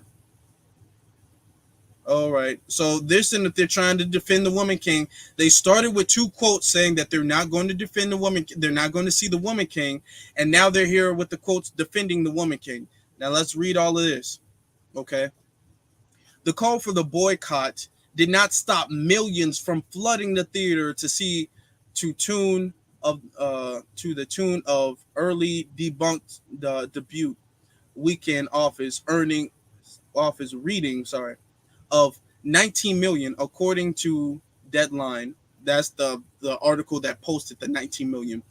According to Deadline, the film pulled in Friday, including 1.7 million previews, 6.8 million, and Saturday pulled 7.15 million. Experts believe those numbers were so high was because of word of mouth. It is also because movie critics, specifically Black and African critics, have given the movie thumbs up. Okay. Perhaps the boycott was too much too late. So they're pretty much saying, oh, you guys talking about boycotting the movie, that's not going to help. The movie's already been this huge, phenomenal success. The movie's already so successful. It says, Michelle Obama, when they go low, but she couldn't keep that advice for her eyebrows. Damn, just out here being petty. Out here being petty, brother. I see it. Okay. Now, I've seen a tweet that I like that said that Viola and her husband, Kerry Washington, and her husband and Babyface bought out the theater nationwide to get um 90 mil, but I can't verify it. Oh, okay. So this is what they're doing. They're pretty much buying the tickets. If you can send that to me, if you can find, I'm gonna look for it. But if you can find it, I appreciate it. So apparently they so desperate, they're buying the tickets. The actresses and stars are buying the tickets, and then they're counting that as ticket sales, and then be like, oh my god, this movie's made phenomenal tickets. Well, yeah, if you buying the tickets, you taking your paycheck out and you contributing to the movie sales. Yeah, you buying the tickets. The hell? What the hell? Can you imagine that? Can you guys really imagine that? That's crazy. Now I want to show you something else. What they're trying to do is, because a lot of people understand this movie is really not taking off the way they want it to. So what they're trying to do is they're trying to use this as an opportunity to promote a gender divide. They're trying to do the whole, okay, you guys just don't want to see the movie because it's a black woman, and you guys just don't support black women. Black women all by themselves, all by themselves. That's one of the tactics that they're doing. Now, like I said before, we understand why we're not seeing the movie. We're not seeing the movie because we don't like black women. That has nothing to do with it. We're not seeing the movie because of the specific tribe that they showed. They could have showed any other tribe. They could have made a tribe up. If they wanted to make up a tribe, a fictional tribe, they could have done that. But they didn't do that. They used the Dahomey tribe specifically to deal with slavery. Specifically. Okay. Now, when the movie flops, this is what they're going to be saying. I'm going to show you this. I saw this on Twitter today.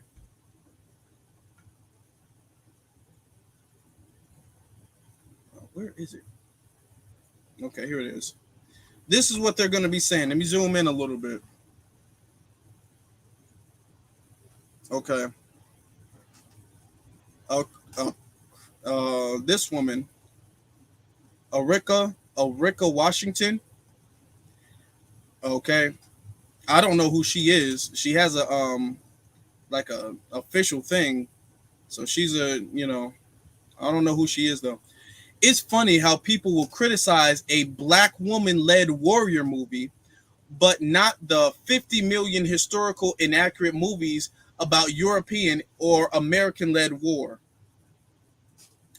Who doesn't criticize the inaccurate American historical films? Who doesn't criticize those? And you see how black woman, she didn't say black-led warrior movie, a black woman-led warrior movie. So this is her trying to do the gender divide thing. And then okay. Many African tribes face difficult decisions once Europeans came into their land. It became survival of the fittest. And who wouldn't want to protect their own tribe? So this is her caping for the Dahomey warriors' participation in the slave trade, saying that the African tribes face, quote, difficult decisions. Participating in slavery, ma'am, was not is Erica. Yeah, Erica. Yeah, okay, she spelled it weird. Okay, that's because I was like, I don't know how to say it. It's Erica. Okay, thank you. Participating in the slave trade was not a difficult decision. See, what they try to do is, and I've said this before, what they try to do is they try to make it seem as if they didn't have any choice, as if we weren't sold, as if we came here and we were kidnapped and whatnot, which to an extent is true. 100% of the African continent did not participate in slavery. And it was a majority of them that participated in slavery, okay? But there were some who did participate in slavery because, let's just be honest with this, in the continent, let's just tell the truth, they have a every man for themselves mindset in the continent, and they still have that today. That's why you see all of that tribalism, that back and forth warring between different tribes, the same nation, and they got 3 or 4 different tribes and they all hate each other. That's why you see all of that stuff going on in there, because they have an every man for themselves type of mentality in the motherland. Let's just be honest about it. So a lot of them, yeah, they sold slaves because to them they was all like, hey, it don't matter to me as long as I can come up. They have a sell the next man out to come up. They don't ostracize that. They don't look at that like that's a bad thing. Even today, a lot of, and I'm not going to say everybody, but a lot of them in the motherland today, they think like that. So it wasn't a difficult decision. They were more than willing to participate in the slave trade. The thing is that there is no honor among thieves. So when they participated and everything, they was exchanging for material, they was exchanging their prisoners, their slaves for material items. And then the Europeans circle back around and say, oh yeah, give me all that stuff I gave you. And then get on this ship too. That's what it was. The thing is that they were, it was a deal with them. It wasn't like, oh my God, what are we going to do? Because the thing is that if you're an honorable person, you're not going to give your people up at all. If they were honorable people, they're going to be like, hey, we're not letting you just take any of us. We're going to fight you. If we lose, but we're going to fight you. We're not going to participate in this whatsoever. If that's what honorable people would do. Okay. But they weren't like that. They were actually they were brutally participating in slavery. Okay. And the thing is that it backfired on them. That's the thing. It's not as if they were made to do it. It's just that it backfired. That's like you robbing a bank with somebody, or you robbing somebody, and then the person you robbed that person with robs you. You don't get to go back and be like, oh my God, Bob just robbed us. Bob robbed us. No, you and Bob robbed me, and then Bob robbed you. That's a difference. No, it wasn't the Europeans. It was the Europeans in the Dahomey tribe that participated in slavery, and then the Europeans turned on the Dahomey tribe. That's really kind of what that was, or in other tribes as well too. Don't try to sympathize with people who sold slaves. That's not what we're about to do. But let's continue.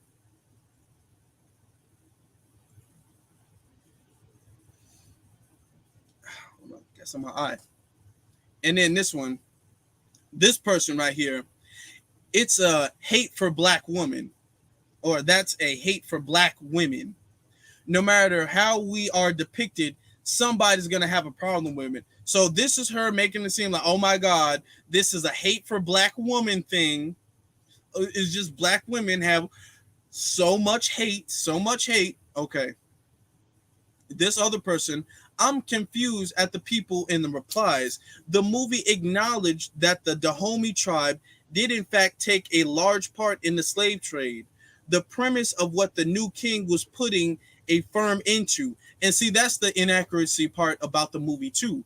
The movie actually shows the Dahomey tribe trying to end slavery, trying to realize like, oh my God, this is morally wrong. We should stop doing this.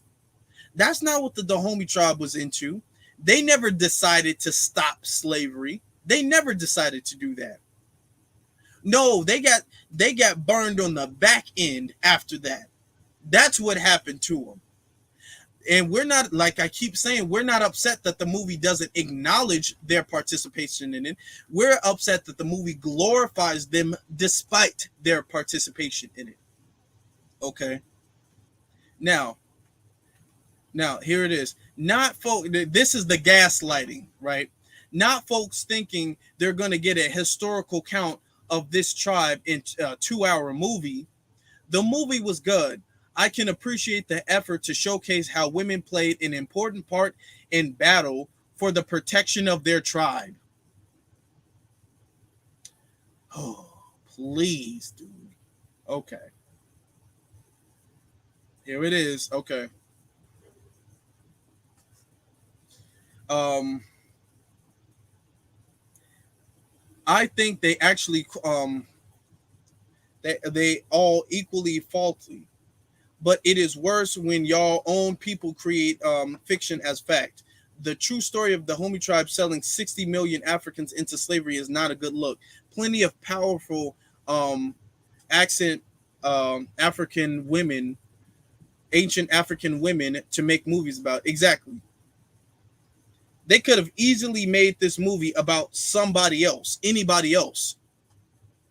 But before we get to this, I want to give a special shout out to our Brooklyn Queen for the $50 super chat. This is much appreciated, and you for the New Black Media. Thank you very much. I greatly appreciate your super chat. It means a lot to me. I appreciate everybody's super chats. They really do mean a lot.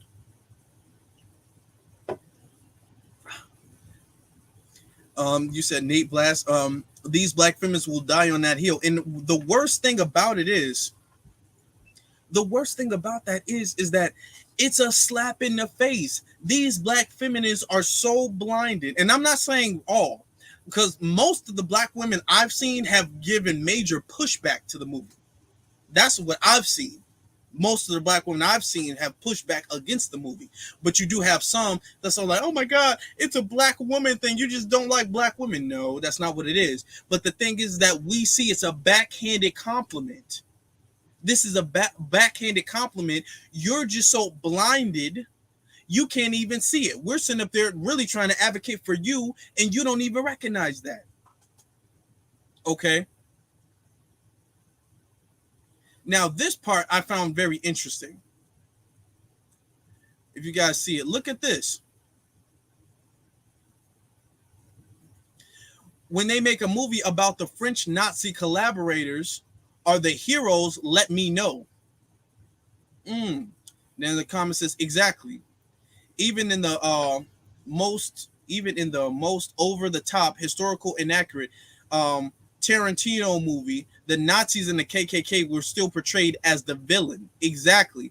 That's the thing. You guys are taking it might be a true story, but you're taking the villain and you're turning that into a hero. Let me tell you something. In the Holocaust, the Nazis had a lot of traitors and collaborators. One of the most predominant traitors and collaborators in the Holocaust was somebody by the name of Abraham. I cannot pronounce his last name. Gankowski. Abraham Gantruski, something like that. That was his name. Okay. He was a J. I'm not gonna say the J word, but he was a J-ish Nazi collaborator. They would never take those people and then let's make a movie about that and frame it as this Nazi collaborator was the good guy in the movie. They would never make a movie like that. Okay, that is the thing. The thing is, you guys are turning that's like us making a KKK movie, and then we're making the KKK into the good guys in the movie, just like how they did with Birth of a Nation, the original Birth of a Nation movie. Okay. And then say, well, they did show in the movie, they did show KKK doing some bad stuff. They did show them doing some bad stuff. So you can't say the movie's inaccurate. No, but overall, the movie depicts them as being the protagonist, not the antagonist in the movie. Okay?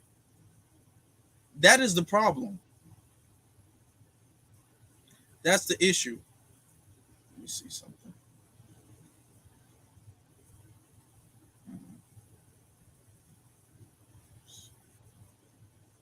Now, the thing is that we have the thing is that representation really matters.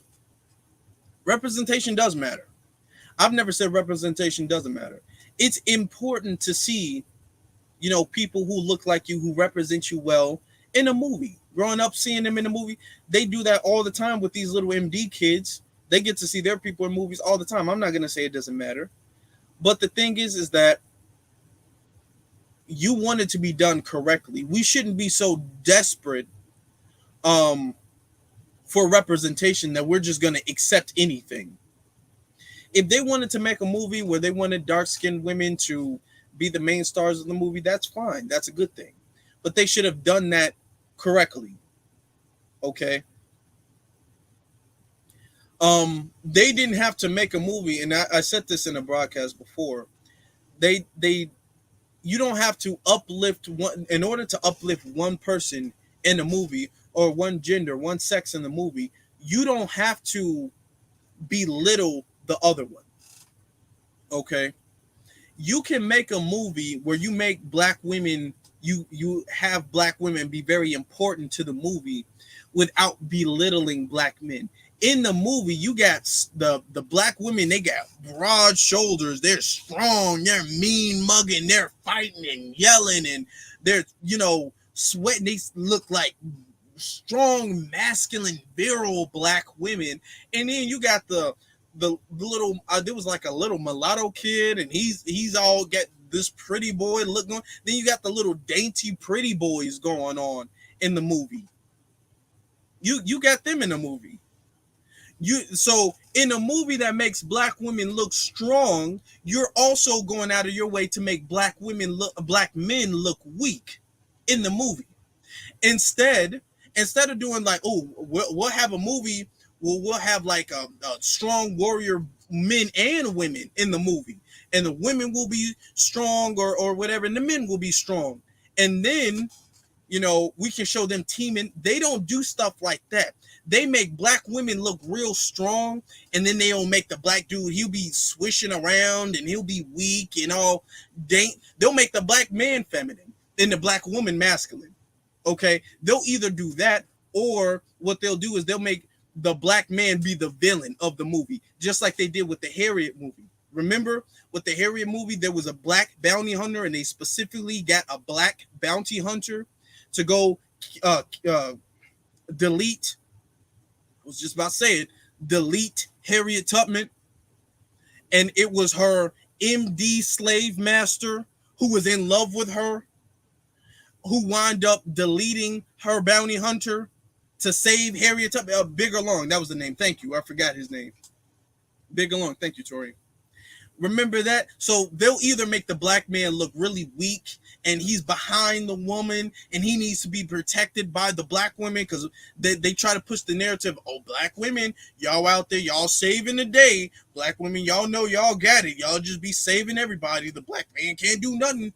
They'll either do that, or what they'll do is they'll have the black man be the antagonist. There's this big, scary black man who just hates black women because that's just what all black men do, and tries to harm and brutalize black women. That's what they'll do.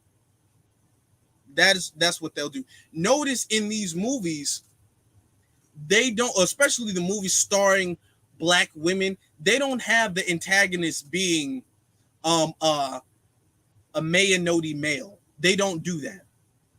In the movie of Harriet Tubman, they had the villain being a black man in the movie of Harriet Tubman.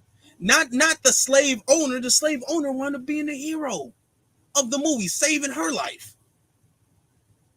And then in the movie, if you guys seen it, she has a gun and she about to shoot him, and then she decides not to do that. But please make sure you guys like this video. Like this video, please. But we understand that this is a dangerous agenda. I'm going to show you guys something. Hold on. I want to show you something. They're trying to kill many birds with one stone. They're trying to kill many birds with one stone. What they're trying to do, they'll masculinize black women, feminize black men. They'll try to say, oh, well, you see this movie? You see this movie? You can't just blame America for slavery. Slavery was all over the world. Why? And this is the stuff they do to try to sabotage our reparations, or to try to put hurdles in front of our reparations. Because when we say we deserve reparations, they'll be all like, deserve it for slavery? Well, why do we have to pay you reparations for slavery? Africa sold you.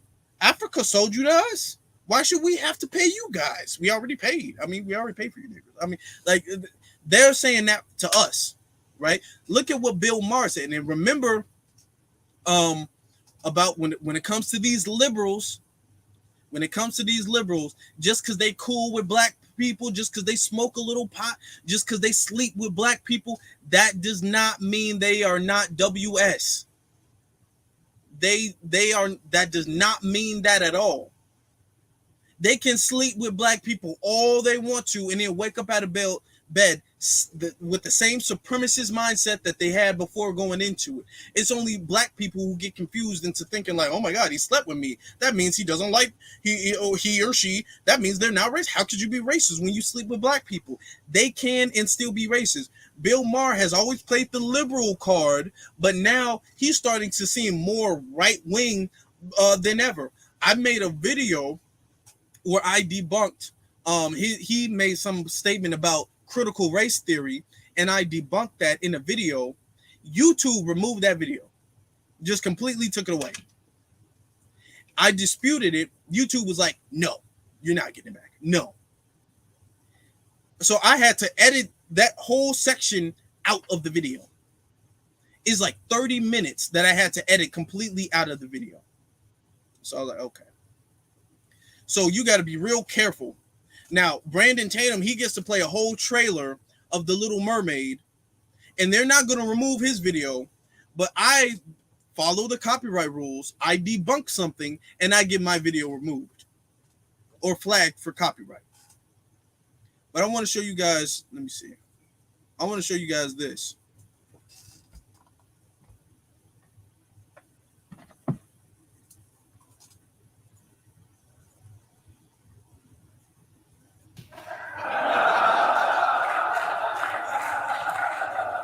Everybody who could afford one had a slave, including people of color.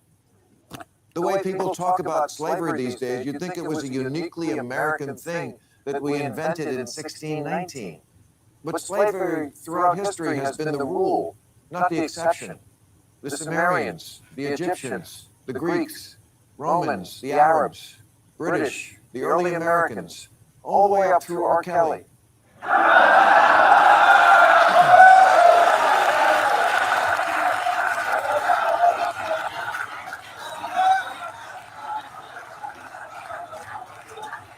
The Holy Bible is practically an owner's manual for slaveholders. The word slave comes from Slav, because so many Slavic people were enslaved, and they're as white as the Hallmark Channel. Who do you think gathered the slaves from the interior of Africa to sell to slave traders? Africans, who also kept their own slaves. We're a species prone to making others of our species our bitch.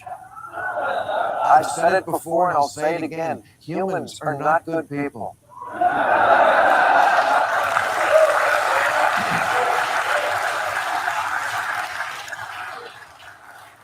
And the capacity for cruelty is a human thing, not a white thing. That's the truth, even though it doesn't jibe with the current narrative. But in today's world, when truth conflicts with narrative, it's the truth that has to apologize. Being woke is like a magic moral time. Now, notice that they use the word woke. Now they're trying to, now don't even use that word woke. Yeah, he's projecting. Now, let's go back, because I played the whole thing first, and then I want to go back. Let's go back. Everybody who could afford one had a slave, including people of color. Okay. The way people talk about slavery these days, you'd think it was a uniquely American thing that we invented in 1619. But slavery throughout history has been the rule, not the exception. The Sumerians, the Egyptians, the Greeks, Romans, the Arabs, British, the early Americans, all the way up through R. Kelly. Now, couple things with this. Nobody has ever said that slavery only existed. Nobody's saying slavery only existed in America. We live in America, though. This is the country that was built solely off of slavery. exclusively off of slavery. So much so that if slavery didn't build the foundation of this country wouldn't have existed. They're always deflecting. Well, what about them? What about them? What about them? Notice people of color. What people of color? Everybody who could afford a slave had a slave. Okay. But who in this country had the slaves? Not only did they have the slave, they participated in slavery. Notice too, he says all the way up until R. Kelly. This dude, notice he didn't talk about Jeffrey Epstein. Didn't Jeffrey Epstein bring a bunch of little girls to a whole pedophile island? And I don't want to say that word. Wasn't Jeffrey Epstein? I mean, you want to talk about R. Kelly, and I'm not trying to sit up here and cape for R. Kelly, but I'm trying to say there's a lot of other people that I feel like if you want to talk about slavery would fit the bill more than R. Kelly would. Why? Notice that these people, when they talk about R. Kelly, they don't say anything about Jeffrey Epstein or Harvey Weinstein. They don't say anything about those people. But they'll mention R. Kelly all day. But they'll say that race has nothing to do with it whatsoever. I want you guys to notice that. Now, let me continue.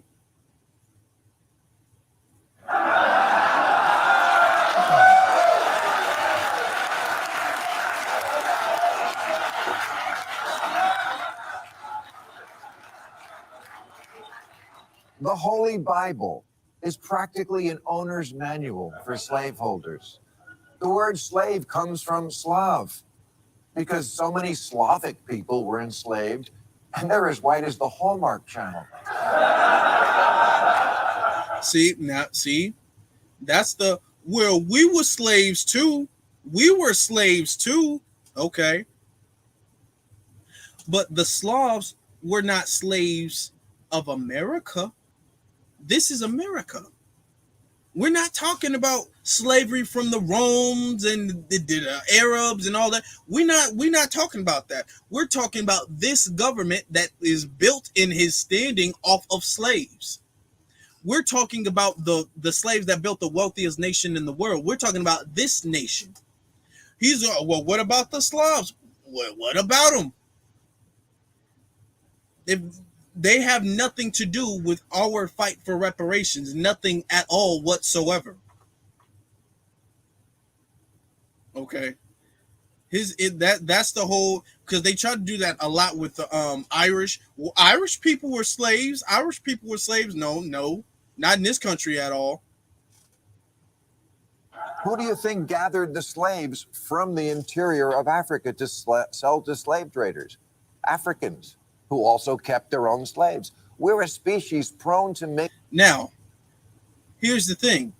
We know that all of the slaves in this country didn't come from Africa. Historically speaking, there were people who were already here who, when the Europeans got here, they enslaved those people. Okay. But okay, we acknowledge and we have known that there have been Africans that participated in the slave trade. That does not resolve somebody from guilt. They do the whataboutism when it comes to slavery. Well, what about them? You can't be mad that we did slavery because what about them? What about them? What about them? That's the whataboutism. This has nothing to do with that. You guys participated in slavery. When I say you guys, I mean America. America participated in slavery. America owes us reparations for that. That's point blank, period. And with movies like The Woman King that glorify the black tribes, the African tribes that participated in the slave trade, it fuels people like Bill Maher to make statements like that. When The Woman King comes out, he points to it and he's all like, you see, here's the Woman King over there. You see, they participated in slavery too. You can't get mad at us. You can't feel any type of way about us. They participated just with, it's a human thing. It's not a race thing. It's not about race. That's them all lives mattering slavery. That's what Bill Maher is trying to do. Bill Maher is starting to become more and more of the all lives matter talk. You guys are just blaming America. It's the narrative, the truth in the narrative. Well, what is the narrative that is pointed out? That America participated in slavery? No. But America's slavery was the worst slavery. Slavery going on for centuries, even still really to this day.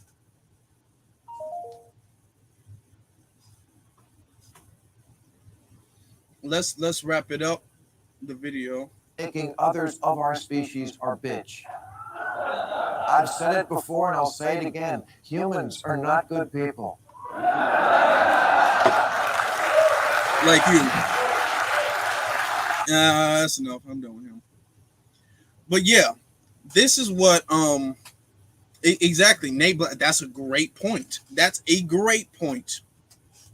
Okay. 9/11 wasn't the only tragedy. So why are we remembering those buildings? What's so special about those buildings? That's not the only catastrophe to ever happen. Okay. Notice they say that about slavery. Do they say that about the Japanese internment camps? Do they say, well, y'all weren't the only people to be wrongly locked up? Why are y'all complaining? Y'all weren't the only people to be wrongly locked up. Y'all weren't the only people to build the railroads.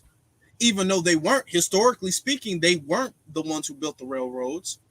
But they don't say that about them. Exactly. Yeah, you are right when white historians will say American slavery was the worst form of slavery ever invented. Exactly. There is so much stuff that we don't even today know about what they did in slavery. All of the horrific stuff, feeding babies to alligators, lynching people, whipping people, R-wording people. We don't even know the worst of it. Okay? They mutilated people. They cut their genitals off and put them in jars and all of that stuff. They weren't doing that stuff in Africa. They was beating, they was abusing, but the stuff that they did in America, it was a whole new thing. The concept of you're a slave for your entire life, and if you have any kids, your kids are my property. That's something America was doing. That wasn't all around the world. What they try to do is they try to make it seem as if what happened in America happened everywhere else. It didn't happen everywhere else like that. And if it did, so what? We live in America. Okay. Exactly. Eating the people, cannibalism, all of that stuff they were doing. When they say that, notice too, when it comes to the Holocaust, and I keep having to remind people, when it comes to the Holocaust, notice how they never, ever, ever compare anything to the Holocaust. Not anything at all. They never say anything was as bad as the Holocaust. They never say anything was worse to the Holocaust. They never say anything was even close to the Holocaust. Never. They would never do that. Okay? You would never see Bill Maher say, why are we sitting up there? Why are we putting all this pressure on the Nazis? You make it seem like there weren't bad people all around the world. Yeah, the Nazis weren't the first people to burn people alive. That's not what they weren't the first people to do that. They weren't the only people to do that. The Nazis weren't the only people to put people in concentration camps. You had that all over history. They didn't invent that. You know what's interesting? If you guys didn't know about the Nazis, is that Adolf Hitler said that he got his ideas about brutalizing the Jays, you know what I mean, by looking at how America brutalized us. He's like, how America brutalizes black people, I'm getting my ideas from them. That's how bad we were being treated. But they don't compare the Holocaust to anything else. You don't see people on stage saying that, a lot of people died in the Holocaust, but more people died over here in Africa. You don't see them doing that. the Holocaust was real bad, but what about what happened over here with the bombs in Hiroshima and Nagasaki? What about, you don't see them doing that at all. They never do the all lives mattering when it comes to the Holocaust at all, or Nazis at all. They don't say, well, Nazis are terrible people, but the KKK are far worse than Nazis. They would never say that, ever. But they do that all the time when they want to belittle the grievances that our people have gone through. When they want to talk about what little we've gone through, or how everybody went through what we went through, slavery was everywhere. They do that all the time with us. They don't do that with the Jays. They don't do that with the Asians. They don't do that with 9/11. They don't do that with anything else. They do it only with us. And movies like The Woman King promote that type of rhetoric, or not promote it, but it gives it the ammunition that they need. Because now I haven't seen the full clip, but Bill Maher could have easily been like, oh, you see, The Woman King just came out. The Woman King, they're talking about participating in slavery too. It happened. You can't get mad at us. Why do you deserve reparations? That's ridiculous. That's exactly the type of narrative that they push when they promote films like The Woman King. America was built off the oppression of black people. Yes, it was. America was sterilizing FBA women in the South for decades in the 1900s. Exactly. And then not even talking about slavery itself. You can talk about the stuff that happened after slavery. Because what they try to do is they try to make it seem as if slavery, that's not like a race thing. Everybody was doing it. It's really not a race thing like that. But what about right after slavery? If it wasn't a race thing, if race didn't have anything to do with slavery, what about right after that? What about Jim Crow right after that? They always skip over Jim Crow. They skip over Jim Crow because they can't say that slavery didn't have anything to do with race. It wasn't a race thing, and then acknowledge Jim Crow's existence, because Jim Crow was 100% about race. So the only way they can say slavery wasn't as racial is to ignore that Jim Crow existed entirely. You had black people, they were still having experiments done on them. Black people were lynched more during Jim Crow than they were actually on the plantation as slaves. Okay, you had black businesses burned down. There would be towns where the Mayanotes would go to just so they can R-word black women. They would just go there and they'd be all like, if we just catch one out in the store, out and about, we're just going to snatch her up.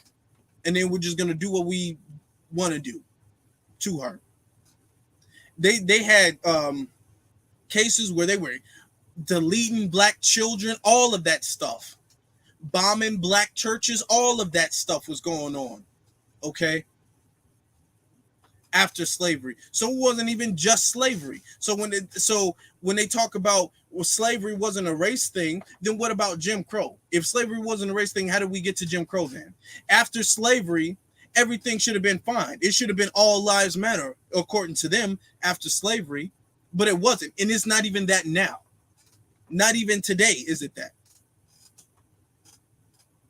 Yeah, exactly. The black codes. Even closer to modern times. What about the Highway Act? What about eminent domain? What about redlining? Then you still have police brutality. Then you still have job and employment discrimination. You still have all of these things going on. Today. Housing discrimination, loan discrimination, all of these things. To this very day. Okay. The school to prison pipeline, exactly. To this very day. While they want to talk about how slavery was an all lives matter thing, it wasn't a racial thing. I'm saying when it comes to these liberals, they might act like, yeah, they cool with black people. They like black people. Just they'll be the type of the people who will say, Oh, I can't stand when I see a white person say the N word. I hate that. I hate it so very much. It burns me up inside. I would never say that. And then you'll think, oh my God, that's so cool. You would think that, and then next thing you know, they're sitting up there talking like Bill Maher. They come off like, yeah, I like black girls. I really do. They're so beautiful and cool and stuff. I love hip hop and rap music and all that stuff. They're the yo, yo, yo. What's up? Word to the mother, black people. White people. I mean, they'll be cool with black people and everything. They'll act like they're friends with black people, and then they'll say, "I don't agree with all that critical race theory stuff. I don't like all that critical race theory stuff. We shouldn't be doing that. Reparations. I don't know about reparations. Now that's what they'll do." I played this one clip. It's on my Twitter with Dr. King, and he asks about does he feel that a lot of, because at the time you still had like white people who were protesting with Dr. King and them, and or the liberals, and he was like, the interview was like, what do you feel about the liberals? And he said he feels that the liberals still want MD dominance. Okay, they will only go but so far before they pull back. They don't want complete equity. Even the ones who say, oh, they might acknowledge police brutality. They might acknowledge like George Floyd or whatever the case is. But I want you to remember, they do not want their people and black people to be on the same level. They don't want that. They might not enjoy seeing like the George Floyds of the world being deleted on camera. They might not enjoy that as much as the next minority might, but they don't want black and white people to be on the same level at all. They never do. They never have. This is why it's very important for us to understand propaganda, because they promote things through propaganda, just like with the Little Mermaid movie. And I'm not hating on it, but I want you to know the love interest is a white man. That's them promoting, oh, the black woman. You see, you got your white prince right there. That's the divester thing. The white prince is just chomping at the bit to get to a black woman. You guys just have to accept him, and he'll welcome you with open arms. That's the agenda that they're trying to push. That's what they've been trying to push a lot lately. Okay. With the Woman King, they're trying to push a lot of agendas with the Woman King. They're trying to masculinize black women, feminize black men, and glorify slave traders, while also giving fuel to people who will push back against our reparations. So they always try to push these agendas. That's why when we talk about we want representation, we want to be at a certain point where we can be our own representation. We want to be at a certain point where we have our own studios and we can make our own princess movies, comic book movies, superhero movies. We want to be that for ourselves, where we can make our own comic books and cartoons and all of this. That's what we, at the end of the day, that's why we need to get our reparations so we can get our studios and all that stuff. But at the end of the day, that's the goal. The goal isn't to integrate with them. And I'm not hating on Holly Bailey. I'm not hating on Viola Davis. But I'm trying to say the goal isn't to be a part of their film. The goal is to have our own thing, so that way we get to determine how we want to be represented. It says, facts. When I went to school with those types, they will be cool until a black person was more talented than them and get the position over them. Then you see their true colors come out. Exactly. I want you to think too. Notice how you have a lot of mayonnaise who are upset about the Little Mermaid. But I want you to notice the mayonnaise that were upset about the Little Mermaid. Notice how they're not upset about the Woman King. I want you to pay close attention to that. Notice how they're not bothered by the Woman King at all. The only complaints that you hear about the Woman King are from black people who are conscious enough to know what the woman king is really supposed to represent, what their real agenda is. But you don't have none of the mayonnaise who are upset about the woman king. And before they go off and say, well, that's because the woman king is based off a true story. That's because they're not racially swapping anybody with the woman king. They did with the Little Mermaid, so it's a difference. You see, it's a difference. Before they get away with that, remember when the Black Panther was coming out and you had all of them, they got upset about the Black Panther trailer. I remember I saw Ben Shapiro made 3 separate videos about the Black Panther trailer. Before the movie even came out, he was just mad and making trailers about black people being happy about seeing a Black Panther movie. They were mad, and Black Panther's always been black. They didn't change anything for the movie. Okay.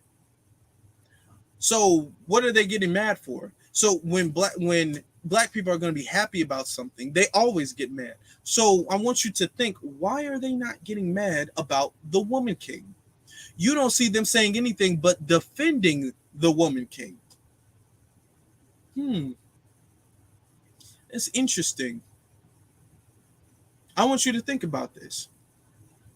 That means they want, and not only are they not mad about it, they're going out of their way to defend it. They're making articles and puff pieces and all of that stuff saying that we misinterpreted the woman king and how we need to support the woman king. Think about that. Think about that. That shows you something is up. That shows you something is up.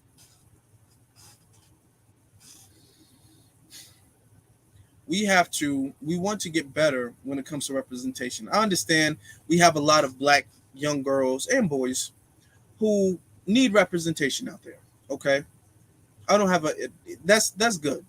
I don't have an issue with representation. I don't.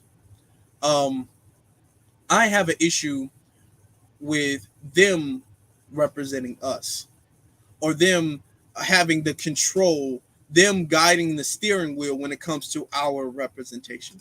That's where I take issue. I don't take issue with black people being in movies or TV shows or wherever.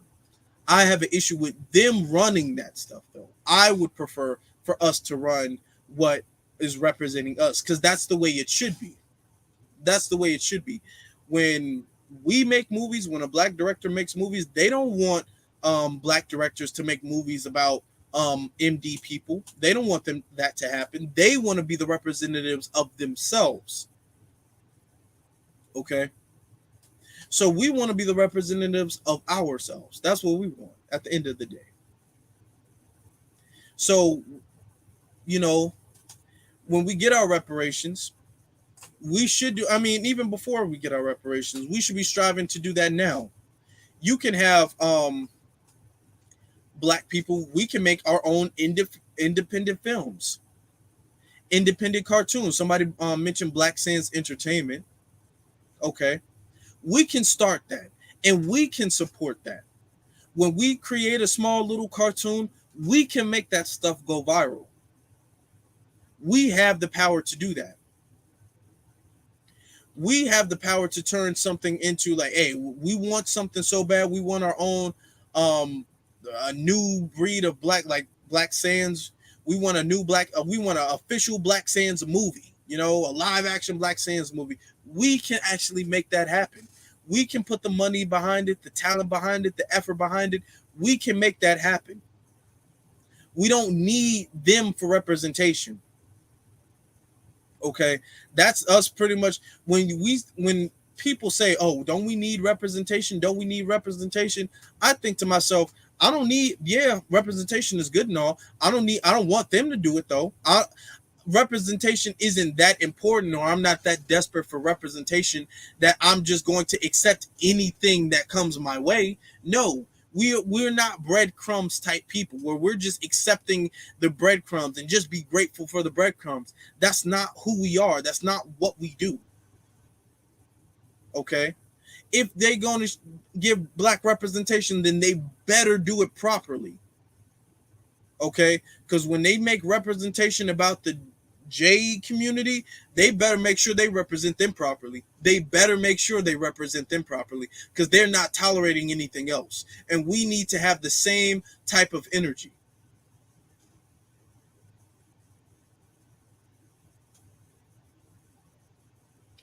Um, Let me see. It says, "Be careful with their, be careful. There is a black comic creator that is really big on Ripa, but Ripa is a wing agent. Is a right wing agent. Oh, okay, yeah. And the thing is too, like we also got to vet everything that's black owned. Doesn't make it, you know, we got to vet some of these people too because they might be all like, oh, this is black owned, this is black owned, but they get all of their influence. They're yes men's to the mayonnaise. Mayonnaise get to come around and tell them what to do and how to do it, and they'll follow all of their rules. They'll say, "Oh, look at this black-owned cartoon, black-owned cartoon. Come on, guys, support this black-owned cartoon." And then next thing you know, they're talking about, you know what? I don't even really see color and everything. Or when a black person gets deleted by the police, they're all like, "Well, he shouldn't have been running away. Well, if he didn't do anything, why did he run away?" So be careful for that as well too. I thank everybody. That pretty much concludes what I have to say. I thank everybody for coming, for being here. Please make sure you subscribe, like, and share. Leave a comment. Leave a comment. Make sure you let me know exactly what you think. We had a lot of people in the room tonight. Okay. Cyberdyne, that B1 to you. Hebrew Thoughts, B1 to you. Songwriter, Mata Atatet. Okay. All right. Muffet. We have Tia, Ace Keeper, Aboriginal Woman, PD Chicago, Joshua. Keep going up. Steal My Beats. Rain Love. And we keep going up. You know, we had our mods. We had Torian in the building as well too. Ashley Ray was in here. Let me see. You know, Nate Blast was in here. LT Soul, B1 to you, bro. Everybody in here. Craig, I appreciate everybody for being here. Let me see. Mr. McCoy is in here. McCoy23, thank you very much for being here. Let me see. I appreciate that. Please make sure you guys leave a like too, because those things really help the channel grow. It helps the channel's reach, which helps the channel grow, because when more people see it, it increases the likelihood that more people will subscribe to the channel. So it really does help. And also sharing this too. So if you guys don't want to like make a like your own individual post about it, like taking the link and copying that and posting the video, what you guys can do is you guys can just retweet, because I always share the video on my timeline, on my Twitter timeline. So you guys can just go to my Twitter and then you guys can retweet that. Or you guys can share it, or you guys can retweet it. Either one, because it still pops up on your timeline. You know? But we've been on here. We've been spending a lot of good game. We talked a lot. I appreciate everybody once again for the sales, for the merchandise. I greatly appreciate that. We have another big sale. If you guys missed out, don't worry, because we have another big sale coming up soon. We got more designs coming up soon as well, too, with more merchandise. James Leung, it says, "Good night, family. I enjoyed the stream. Thank you, Brother Afro Elite. Thank you very much for coming. I will see you guys Thursday. Make sure you tune back in. Subscribe and hit that notification bell. You guys can follow me on my social media at the Afro Elite on Twitter, and then Afro Elite on Instagram. Follow me on my social media, and so you won't miss out on anything. And subscribe with the notification bell pressed. And you guys can tune in to hit the notify bell Mondays and Thursdays, so that way you'll be notified when I go live, so you won't miss anything. Because I know a lot of people like to catch it live. Angus Mayweather, the Brooklyn Queen. Special shout out to Brooklyn Queen. Check out the Afro Elite merch. I appreciate that. I appreciate your super chat as well. Our sister Jade is in here. Shout out to you, Jade Sukra.